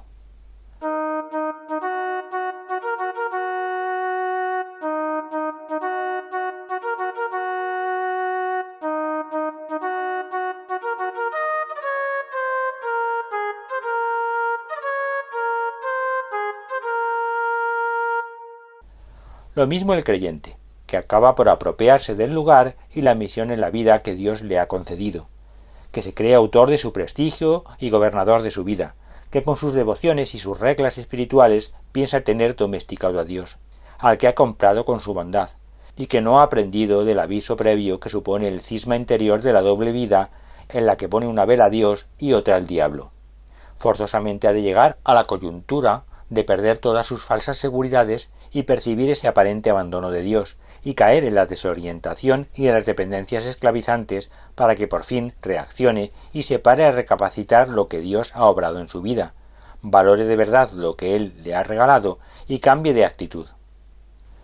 No son nuestras solas fuerzas las que consiguen las cosas, sino que son las de Dios a través de ellas. Él es el que nos marca el camino del fracaso total y rotundo, el camino del destierro, para que aprendamos a mirar con ojos nuevos lo que hasta entonces no hemos querido aprender. Y en este caso la Iglesia tampoco se queda a la zaga en el aprendizaje del destierro. La influencia del poder civil y afán dominador del rey de Francia habían crecido tanto que consiguen que en el año 1305 la sede papal se traslade a Aviñón, bajo el control de dicho rey, abandonando Roma. Este periodo la historia lo conoce con el nombre del destierro de Aviñón, porque duró 72 años, como en la profecía de Jeremías. El tiempo transcurrido desde el cisma hasta el destierro fueron 246 años. Sin embargo, la Iglesia ortodoxa no alcanzó su destierro hasta el año 1453, fecha en la que el Imperio turco, el Islam, tomó Constantinopla, situación que se ha prolongado hasta nuestros días. El tiempo transcurrido desde el cisma, en este caso, fueron 394 años. Curiosamente parecen haberse permutado los tiempos de pervivencia si los comparamos con sus equivalentes reinos de Judá e Israel. El destierro, la privación del sentido y dignidad de su vida, es para el creyente la situación más angustiosa por la que ha de atravesar en su peregrinaje hacia su destino último en Dios. Esta es la situación del hijo menor de la parábola del hijo pródigo, cuando descubre que ni siquiera puede comer las algarrobas con las que se alimentan los cerdos que cuida.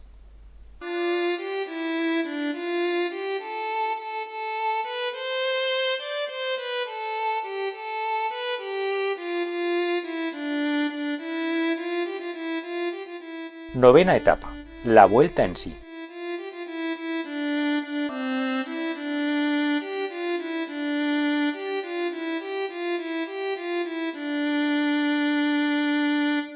En esta etapa el propósito es recapacitar sobre lo que Dios ha obrado en la vida personal de cada uno y la actitud que se ha tenido al respecto, planteándonos: ¿qué tengo que reformar en mi vida, en mis ilusiones e inquietudes para poder retornar a Dios? ¿Qué sacrificio educativo me puedo imponer para mejor aprender la lección y que me testifique a mí que mi propósito de cambio es sincero?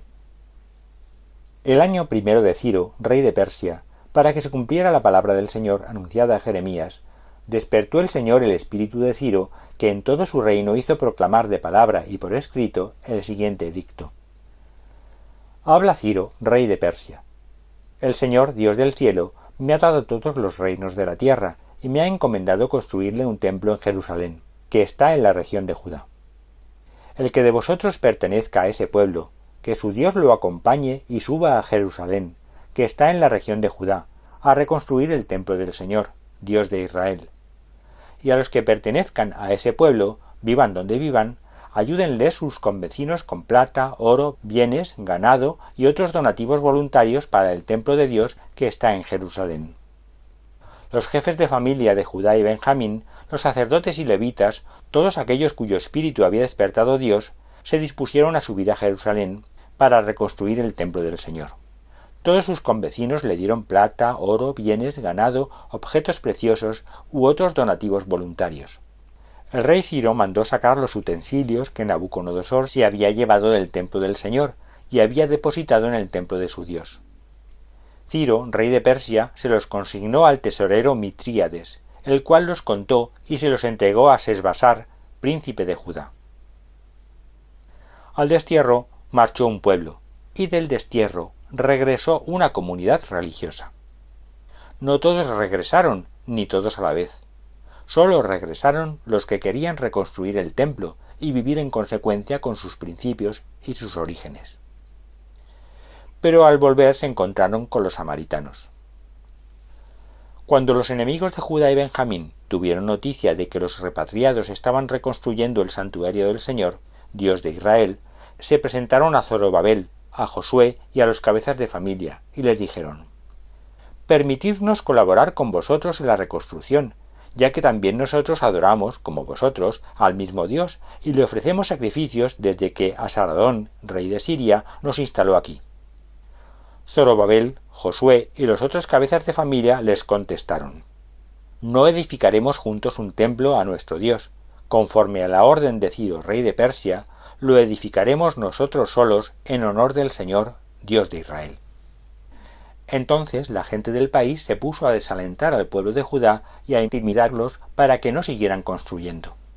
Sobornaron contra ellos a algunos consejeros para hacer fracasar su proyecto y se mantuvieron en esa actitud durante todo el reinado de Ciro, rey de Persia, hasta el reinado de Darío, rey de Persia. El año 538 a.C., gracias al decreto de Ciro del año 539 a.C., que da libertad de reconstrucción, pero no libertad política, se produce el retorno de una parte de los deportados, la mayoría permanecería en Babilonia, y se comienza la reconstrucción del llamado Segundo Templo sobre las ruinas del primero. Tras los problemas e interrupciones, y gracias a la predicación de los profetas Ageo y Zacarías, por fin en el año 515 a.C. se puede celebrar la dedicación del templo, su inauguración. Habían pasado 71 años desde la fecha de su destrucción. Mientras tanto, en Babilonia, durante el destierro, se había trabajado en la redacción definitiva, la que hoy conocemos, de todo el Pentateuco, el libro de la ley, por lo que podríamos decir que también se había reconstruido el templo por escrito. La reconstrucción del templo sirvió para unir a todos los que colaboraron y acabó por producir la unificación de las tribus, pero a la par fue el origen de la definitiva enemistad con los samaritanos, que perduró hasta tiempos de Jesús. En el año 438 a.C., otros dicen que en el 398 a.C., regresó Esdras, junto con nuevos repatriados, trayendo de Babilonia la ley escrita, lo que tuvo como consecuencia una depuración profunda, la segunda, de las costumbres y actitudes que se habían ido relajando. A partir del año 359 a.C., Judea adquiere cierta autonomía y se constituye en estado teocrático bajo la dominación de Persia.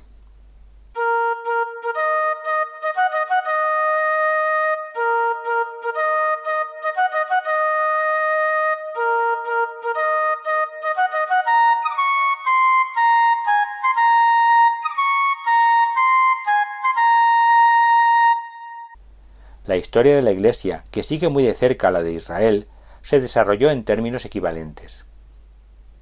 Para acabar con el destierro de Aviñón y el control francés sobre la Iglesia, en el año 1377, el Papa Gregorio XI, a ruegos de Santa Catalina de Siena, regresó por fin a Roma, pero al morir éste comenzó el cisma de Occidente, porque se nombró Papa en Roma y los cardenales franceses otro en Aviñón.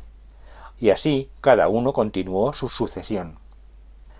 En 1409, para intentar solventar la situación, se reunió un concilio en Pisa, que nombró un tercer papa, que sustituyera a los otros dos, pero como ninguno renunció, las tres líneas papales continuaron. hasta que por fin, en el año 1414, el Concilio de Constanza nombró otro papa, Martín V, obligando a renunciar a los demás. Uno lo hizo obligado, otro voluntariamente, y el otro fue abandonado por todos sus partidarios, muriendo en el castillo de Peñíscola en 1422. Pero no acabaron aquí los males, porque saliendo de Guatemala se cayó en Guatepeor, ya que en 1512 Lutero inició su reforma protestante que hizo tambalearse todas las estructuras eclesiales y los pilares dogmáticos, lo que indujo un verdadero y auténtico replanteamiento, una vuelta en sí en la vida de la Iglesia. En el Concilio de Trento, entre los años 1545 y 1563, se realizó esa reconstrucción del templo que tanto se necesitaba, fijando el canon de las Sagradas Escrituras y otras 24 definiciones dogmáticas más. Como se ve, también en la Iglesia hubo quienes prefirieron, en principio, seguir en el destierro y no regresar, y que al final no todos regresaron. Que hubo quienes quisieron reconstruir el templo a su manera y su propósito no fue aceptado, perdurando la enemistad hasta nuestros días. Es el caso de los protestantes. Y también tuvo sus profetas del destierro y de la llamada contrarreforma, como San Ignacio de Loyola, San Francisco Javier, Santa Teresa de Jesús, Santa Catalina de Siena, San Francisco Ferrer, San Juan de Dios, San Camilo de Lelis, San Juan de la Cruz, San José de Calasanz, San Francisco de Sales, San Carlos Borromeo, que también fue el momento de recapitular por escrito las Sagradas Escrituras y los dogmas, y muchas otras cosas. Y si en el pueblo judío, con el libro de Job, se dio confirmación a la creencia en el más allá y en la resurrección de los muertos, en la Iglesia, con la mística, se acercó ese más allá hasta transformarlo en más acá, a la par que el non plus ultra del conocimiento romano cae ante el plus ultra del descubrimiento de América, en el año 1492, y en el conocimiento renacentista, lo que quizá también tenga su paralelismo con el periodo de surgimiento de las otras grandes religiones o filosofías del mundo, coincidente con la época del destierro y reconstrucción del templo judío. A esta etapa se le podría colocar el final en 1571, con la batalla de Lepanto, en la que las naciones católicas coaligadas vencieron a los turcos, consiguiendo detener la expansión del Imperio otomano y con ella la del Islam por Europa.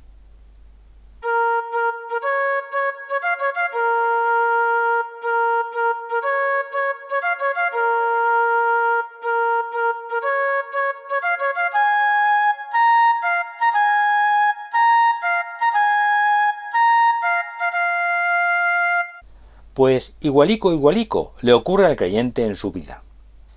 Tras haber perdido todas las seguridades a las que se aferraba y caer en dependencias esclavizantes, se ve obligado a recapacitar.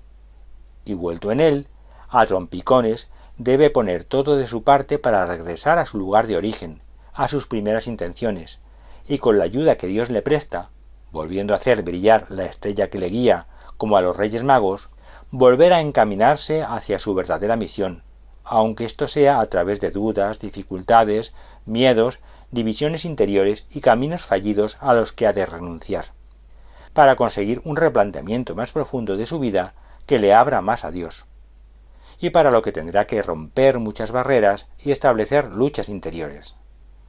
Ya no recobrará esa independencia del mundo que antes poseía, pero aprenderá a descubrir su nuevo camino y a esperar una verdadera liberación. Todo esto Jesús lo explica muy bien en la parábola del hijo pródigo. Un hombre tenía 2 hijos. El menor dijo a su padre: «Padre, dame la parte de la herencia que me corresponde». Y el padre le repartió el patrimonio. A los pocos días el hijo menor recogió sus cosas, se marchó a un país lejano y allí despilfarró toda su fortuna viviendo como un libertino. Cuando lo había gastado todo, sobrevino una gran carestía en aquella comarca, y el muchacho comenzó a padecer necesidad. Entonces fue a servir a casa de un hombre de aquel país, quien le mandó a sus campos a cuidar cerdos. Habría deseado llenar su estómago con las algarrobas que comían los cerdos, pero nadie se las daba. Entonces recapacitó y se dijo: «¿Cuántos jornaleros de mi padre tienen pan de sobra, mientras yo aquí me muero de hambre? Me pondré en camino, volveré a casa de mi padre y le diré: Padre, he pecado contra el cielo y contra ti, ya no merezco llamarme hijo tuyo. trátame como a uno de tus jornaleros. Se puso en camino y se fue a casa de su padre. Cuando aún estaba lejos, su padre le vio, y profundamente conmovido salió corriendo a su encuentro. Lo abrazó y lo cubrió de besos. El hijo empezó a decirle: «Padre, he pecado contra el cielo y contra ti, ya no merezco llamarme hijo tuyo». Pero el padre dijo a sus criados: «Traed enseguida el mejor vestido y ponédselo, ponedle también el anillo en la mano y sandalias en los pies. Tomad el ternero cebado, matadlo y celebremos un banquete de fiesta, porque este hijo mío había muerto y ha vuelto a la vida, se había perdido y lo hemos encontrado». Y se pusieron a celebrar la fiesta. Su hijo mayor estaba en el campo. Cuando vino se acercó a la casa. Al oír la música y los cantos, llamó a uno de los criados y le preguntó qué era lo que pasaba. El criado le dijo: «Ha vuelto tu hermano, y tu padre ha matado el ternero cebado, porque lo ha recobrado sano». Él se enfadó y no quería entrar. Su padre salió a persuadirlo, pero el hijo le contestó: «Hace ya muchos años que te sirvo, sin desobedecer jamás tus órdenes, y nunca me diste un cabrito para celebrar una fiesta con mis amigos. Pero llega ese hijo tuyo, que se ha gastado su patrimonio con prostitutas, y le matas el ternero cebado». Pero el padre respondió: «Hijo, tú estás siempre conmigo, y todo lo mío es tuyo. Pero tenemos que alegrarnos y hacer fiesta, porque este hermano tuyo estaba muerto, y ha vuelto a la vida, estaba perdido, y ha sido encontrado». El hijo menor, que ha prodigado sus bienes, es el que ve cómo le fallan todas sus supuestas seguridades, forzándole a recapacitar. Sin embargo, el mayor nunca ha sufrido el destierro porque nunca ha sentido a su tierra como suya. O visto de otro modo, como sólo ha vivido el destierro, no sabe dónde volver. En ambos hijos puede reconocerse tanto a los desterrados de nuestras historias comparadas como a los que no lo han padecido o han preferido permanecer en él y no retornar. Y también a esas opciones de vida que cada uno llevamos dentro, frente a las cuales debemos tomar partido.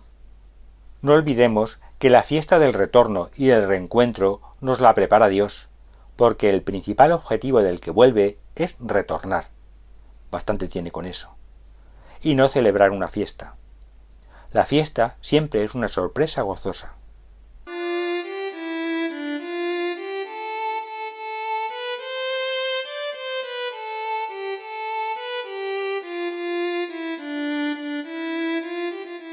Décima etapa: el poder del medio.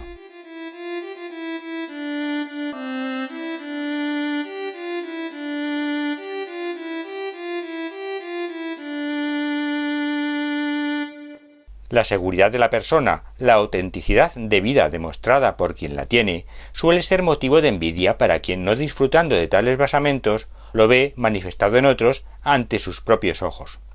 Y prueba de la inmadurez personal de quien envidia es su intento de impedir el despliegue de tal libertad y personalidad. Pues esto es lo que nos encontramos siguiendo las historias paralelas del pueblo judío y de la Iglesia. Esta etapa tiene como propósito valorar la influencia del medio social, económico, cultural, etc. sobre cada uno, y el poder que se le otorga, preguntándonos para ello: ¿qué poder tiene el medio en el que me desenvuelvo sobre mis decisiones, mi vida y mi voluntad? ¿Cómo manipula las conciencias ese medio? ¿Qué hay de bueno y de malo en él? Alejandro Magno, en el año 333 a.C., extiende el imperio griego a Persia, incluyendo, como es natural, a la pequeña región de Palestina, comenzando con ello la gran influencia cultural griega, el helenismo, sobre todo el orbe conocido. Alejandro, al morir, repartió el imperio entre sus generales, y Palestina pasó a depender de la dinastía lágida de Egipto. Durante los 135 años que duró el gobierno de los Ptolomeos sobre Judea, ésta conservó una cierta autonomía, y muchos judíos se establecieron en Alejandría, ya que esta ciudad se había convertido en el centro cultural de la época. Y ese fue el lugar y el momento en que se realizó la traducción de la Sagrada Escritura del hebreo al griego, conociéndose esta traducción como la versión de los 70, por ser ese el número de eruditos que la llevaron a cabo, a la vez que se efectuó la recopilación de la mayoría de los libros que hoy constituyen el canon del Antiguo Testamento. Este hecho contribuyó en gran manera a la difusión de los textos sagrados entre los judíos que se iban diseminando por el antiguo imperio griego y que iban olvidando su lengua hebrea. En el año 198 a.C., Palestina pasa a ser gobernada por la dinastía seleucida, de Siria, y en un intento por conquistar Egipto por parte de ésta, se produce el primer saqueo del templo. Es cuando comienzan verdaderamente los problemas para mantener la tradición judía. El rey ordenó que todos los súbditos formaran un solo pueblo y que cada uno abandonara sus costumbres propias. Todos los paganos aceptaron la orden del rey y muchos israelitas se acomodaron a la religión oficial, ofrecieron sacrificios a los ídolos y profanaron el sábado. El rey mandó emisarios a Jerusalén y a las ciudades de Judá con órdenes escritas de que aceptaran las costumbres extranjeras, suprimieran los holocaustos, sacrificios y ofrendas en el templo, profanaran el sábado y las fiestas, contaminaran el templo y los instrumentos santos, edificaran altares y templos a los ídolos, inmolaran cerdos y animales impuros, no circuncidaran a sus hijos y se mancharan con toda clase de impurezas y profanaciones. Se olvidaran de la ley y cambiaran todas sus instituciones. El que no obedeciera las órdenes del rey sería condenado a muerte. El rey envió por escrito estas órdenes a todos sus súbditos, nombró inspectores sobre el pueblo y mandó que en todas las ciudades de Judá se ofrecieran sacrificios. Mucha gente del pueblo abandonó la ley, se unió a ellos e hicieron tales estragos en el país que obligaron a los israelitas a esconderse en toda clase de refugios. El 15 del mes de Casleu del año 145, Antíoco mandó colocar un altar sacrílego encima del altar del sacrificio, y edificó altares en las ciudades judías de los alrededores. En las puertas de las casas y en las calles se ofrecía incienso. Rasgaban y quemaban los libros de la ley que encontraban. Al que le encontraban el libro de la alianza y al que observaba la ley se le condenaba a muerte de acuerdo con el decreto real. Tal era el salvajismo con que día a día trataban a los que sorprendían en las ciudades comportándose como fieles israelitas. El 25 de cada mes ofrecían sacrificios en el altar construido sobre el altar de los holocaustos. A las madres que habían hecho circuncidar a sus hijos las mataban como ordenaba el edicto, con los niños colgados al cuello. Mataban igualmente a los familiares y a los que habían realizado la circuncisión. Pero hubo muchos israelitas que se mantuvieron firmes y decidieron no comer alimentos impuros. Prefirieron morir antes que contaminarse con tales alimentos y profanar la alianza santa. Y efectivamente murieron. Una cólera terrible se abatió sobre Israel. Es el rey Antíoco IV Epífanes, en el año 175 a.C., el que inicia esta persecución que dará origen a tantos martirios. La profanación del templo con la colocación del Zeus olímpico en su interior y el posterior abandono y desolación del mismo y de Jerusalén se produjo en el año 167 a.C., desencadenante del levantamiento del sacerdote Matatías y sus hijos, conocido como el levantamiento macabeo, por el sobrenombre de Judas, que fue quien inició la lucha armada. Sólo tras la muerte de Antíoco IV en el 164 a.C. puede volverse al templo, repararlo, purificarlo y dedicarlo de nuevo en el 163 a.C.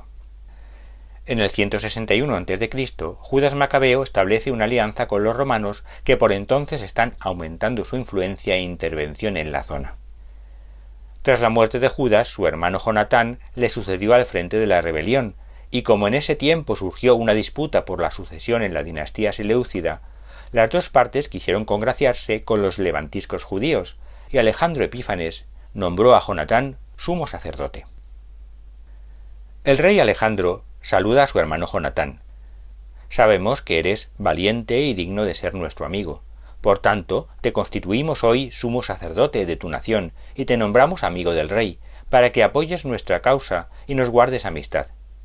Y le envió un vestido de púrpura y una corona de oro. El mes séptimo del año 160, Jonatán se revistió de los ornamentos sagrados en la fiesta de las tiendas. Reclutó muchos soldados y fabricó muchas armas. Esto ocurrió en el año 152 a.C.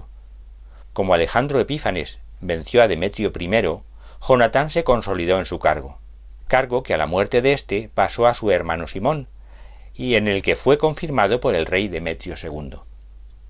Y así, en el año 141 a.C., al conquistar la ciudadela de Jerusalén y poner fin a la ocupación seleucida, Judea alcanza su independencia y Simón es nombrado rey sumo sacerdote, iniciándose la dinastía asmonea. Los judíos y los sacerdotes resolvieron que Simón fuese su caudillo y sumo sacerdote de por vida, hasta que apareciera un profeta digno de crédito.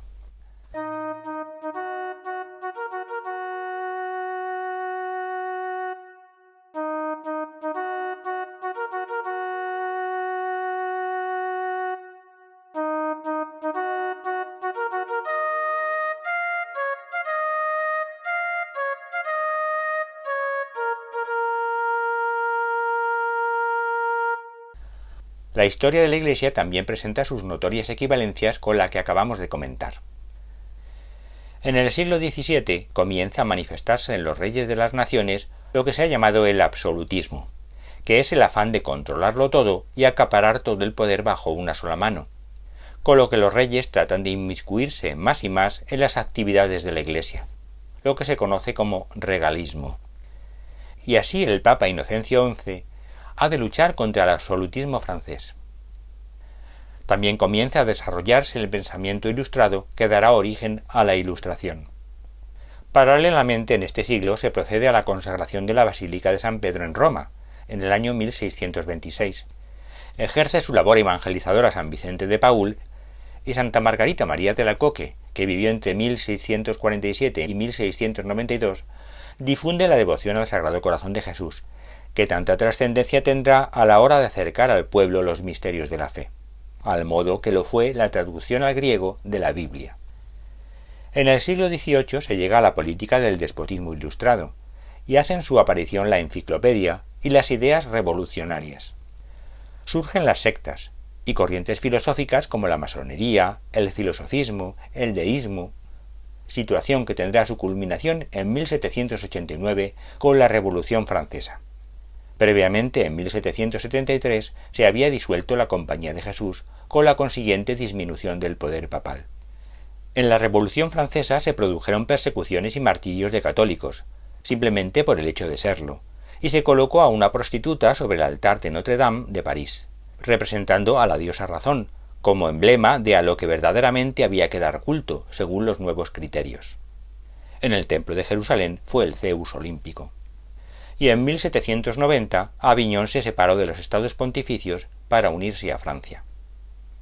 Las consecuencias de tal revolución se fueron expandiendo por toda Europa, especialmente cuando Napoleón comenzó sus campañas conquistadoras, se coronó emperador, se coronó a sí mismo, despreciando la autoridad del Papa que le iba a coronar, y acabó por invadir los estados pontificios, tomar prisionero al Papa y encarcelarle en Fontainebleau, entre los años 1798 y 1805. Y no fue hasta 1814 que dichos estados se pudieron restablecer, una vez vencido Napoleón.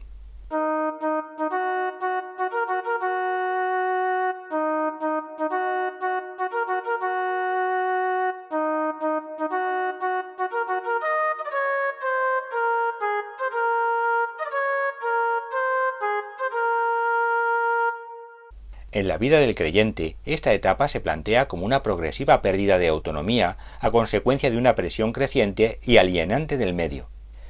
La fe, en estas circunstancias, se va relativizando y convirtiéndose en un camino más entre otros, surgiendo muchas otras posibilidades que compiten y distraen, y que acaban por presionar y condicionar al creyente, hasta conducirle a la dependencia, el sometimiento y las humillaciones. Aparecen circunstancias adversas que requieren una opción decidida del creyente por mantener su identidad como tal, lo que a su vez genera persecuciones, incomprensión, pruebas, imposición de idolatrías, intromisiones, etc., pero que al final acaban por superarse, produciéndose el acoplamiento entre vida y misión. En definitiva, es la prueba del tiempo, la prueba de la madurez en la fe. Lo que para Israel era el helenismo, o para la Iglesia la Ilustración, para el creyente es el llamado realismo, el que pone a prueba su fe, mostrando la aparente imposibilidad de ésta. El tiempo pasa y todo sigue igual o peor.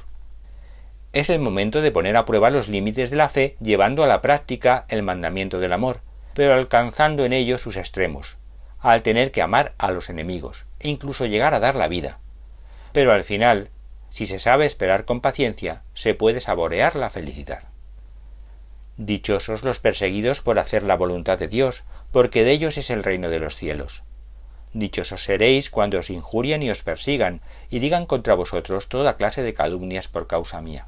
Alegraos y regocijaos, porque será grande vuestra recompensa en los cielos, pues así persiguieron a los profetas anteriores a vosotros. También el apóstol San Pablo, en su carta a los Efesios, nos da las pautas de cómo afrontar todas las ingentes dificultades acaecidas durante esta etapa.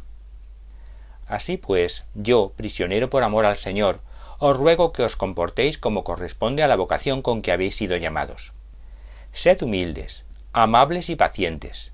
Soportaos los unos a los otros con amor. Mostraos solícitos en conservar, mediante el vínculo de la paz, la unidad que es el fruto del Espíritu.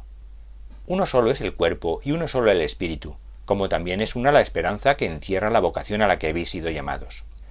Un solo Señor, una fe, un bautismo, un Dios que es Padre de todos, que está sobre todos, actúa en todos y habita en todos. Porque con estos pocos panes y peces, que son lo poquito que somos y tenemos, puestos en las manos de Jesucristo, confiando plenamente en Él y no en nuestras fuerzas, podremos llegar a alimentar a toda una multitud, y aún sobrará.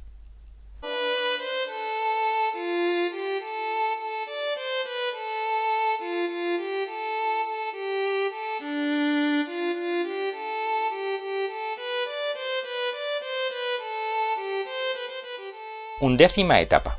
El reinado de Dios como nueva seguridad.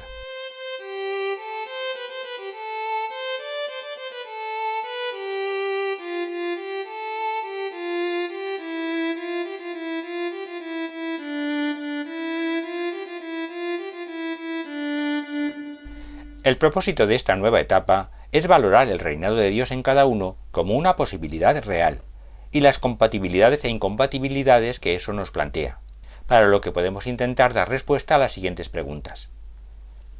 ¿Cómo hacer compatible el reinado de Dios en mi vida y el vivir en el mundo? ¿Cómo tengo que organizar mi vida para conseguirlo? ¿Es posible o es una utopía?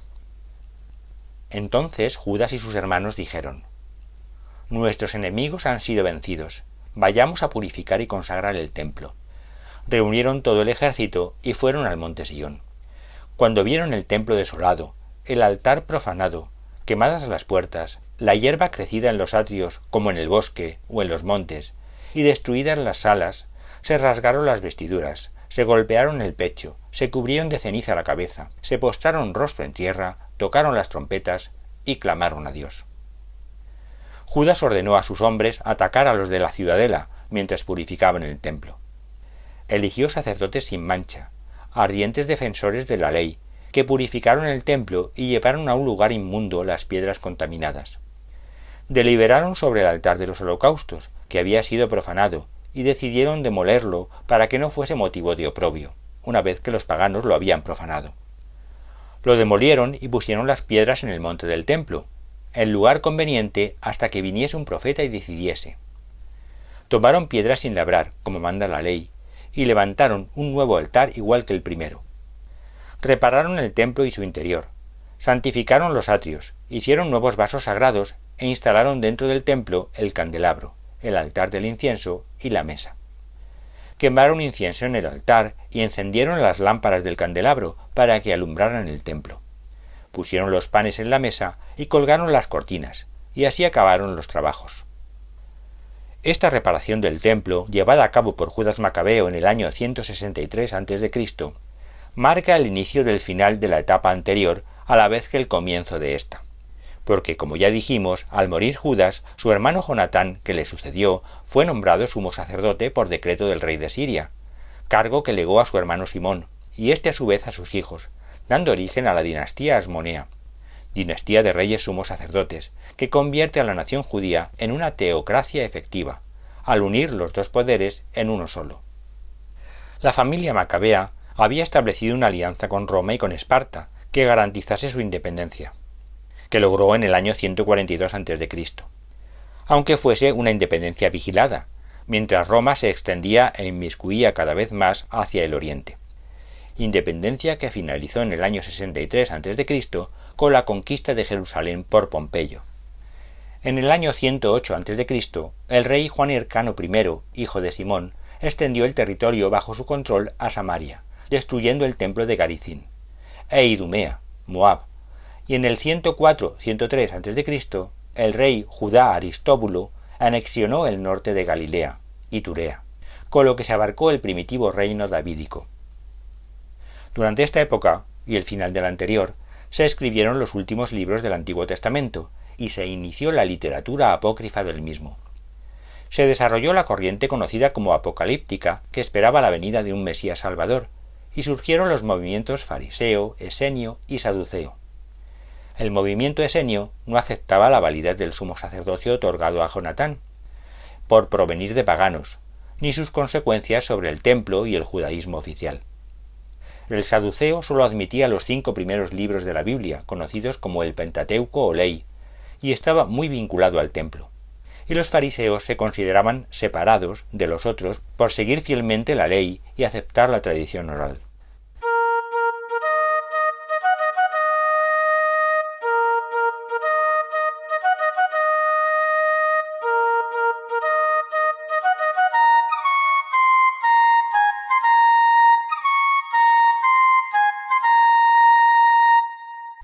En cuanto a la Iglesia, también sigue su camino paralelo, jalonado por los distintos acontecimientos, aunque no en el mismo orden.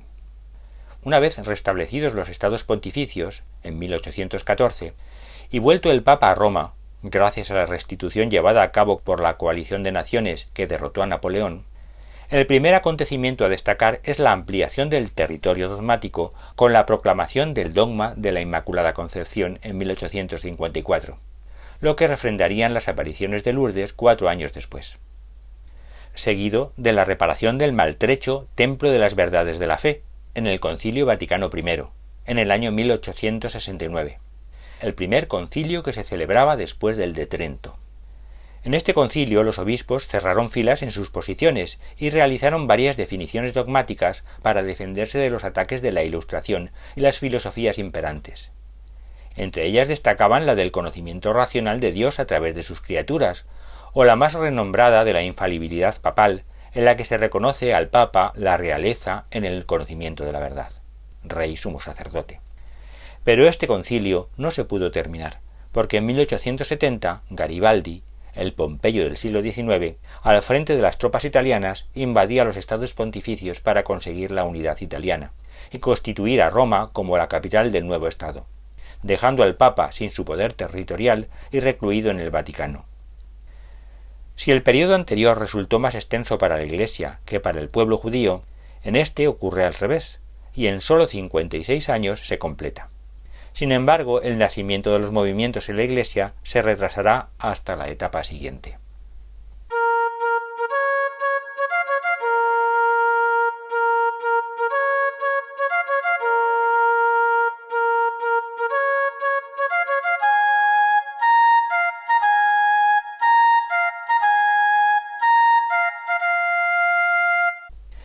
El reflejo de todo esto en la vida del creyente es la recuperación de la actitud de misión, descubriendo que la misión no es ajena a la vida diaria, ni ocasiones dentro de la misma, sino una actitud vital permanente mucho más asequible. El realismo había tratado de desterrar la singularidad de la misión y desarraigar al creyente de sus orígenes, con la idea de que la misión de cada uno no es individual, sino colectiva, todos la misma función. Sin embargo, eso es un principio contrario a la alianza y al yo soy de la misma. Pero el poder escudarse en la singularidad de la misión para esgrimirla como hecho diferenciador tiene el peligro de llevar a cometer los mismos errores pasados y aferrarse otra vez a las falsas seguridades de mi lugar en la vida, mi prestigio o personalidad y mi piedad o control de Dios. Es el peligro de autoconvencerse de que Dios es el que reina en nuestra vida, cuando en verdad somos nosotros los que todavía reinamos sobre ella. Así que la pérdida del dominio o del control sobre todas esas seguridades ficticias será el nuevo toque de atención al respecto que nos haga salir de nuestra obcecación, siempre y cuando haya una verdadera búsqueda de Dios y no sea todo una apariencia. Pero eso será ya en la tercera parte de esta epopeya. Muchas gracias por su atención.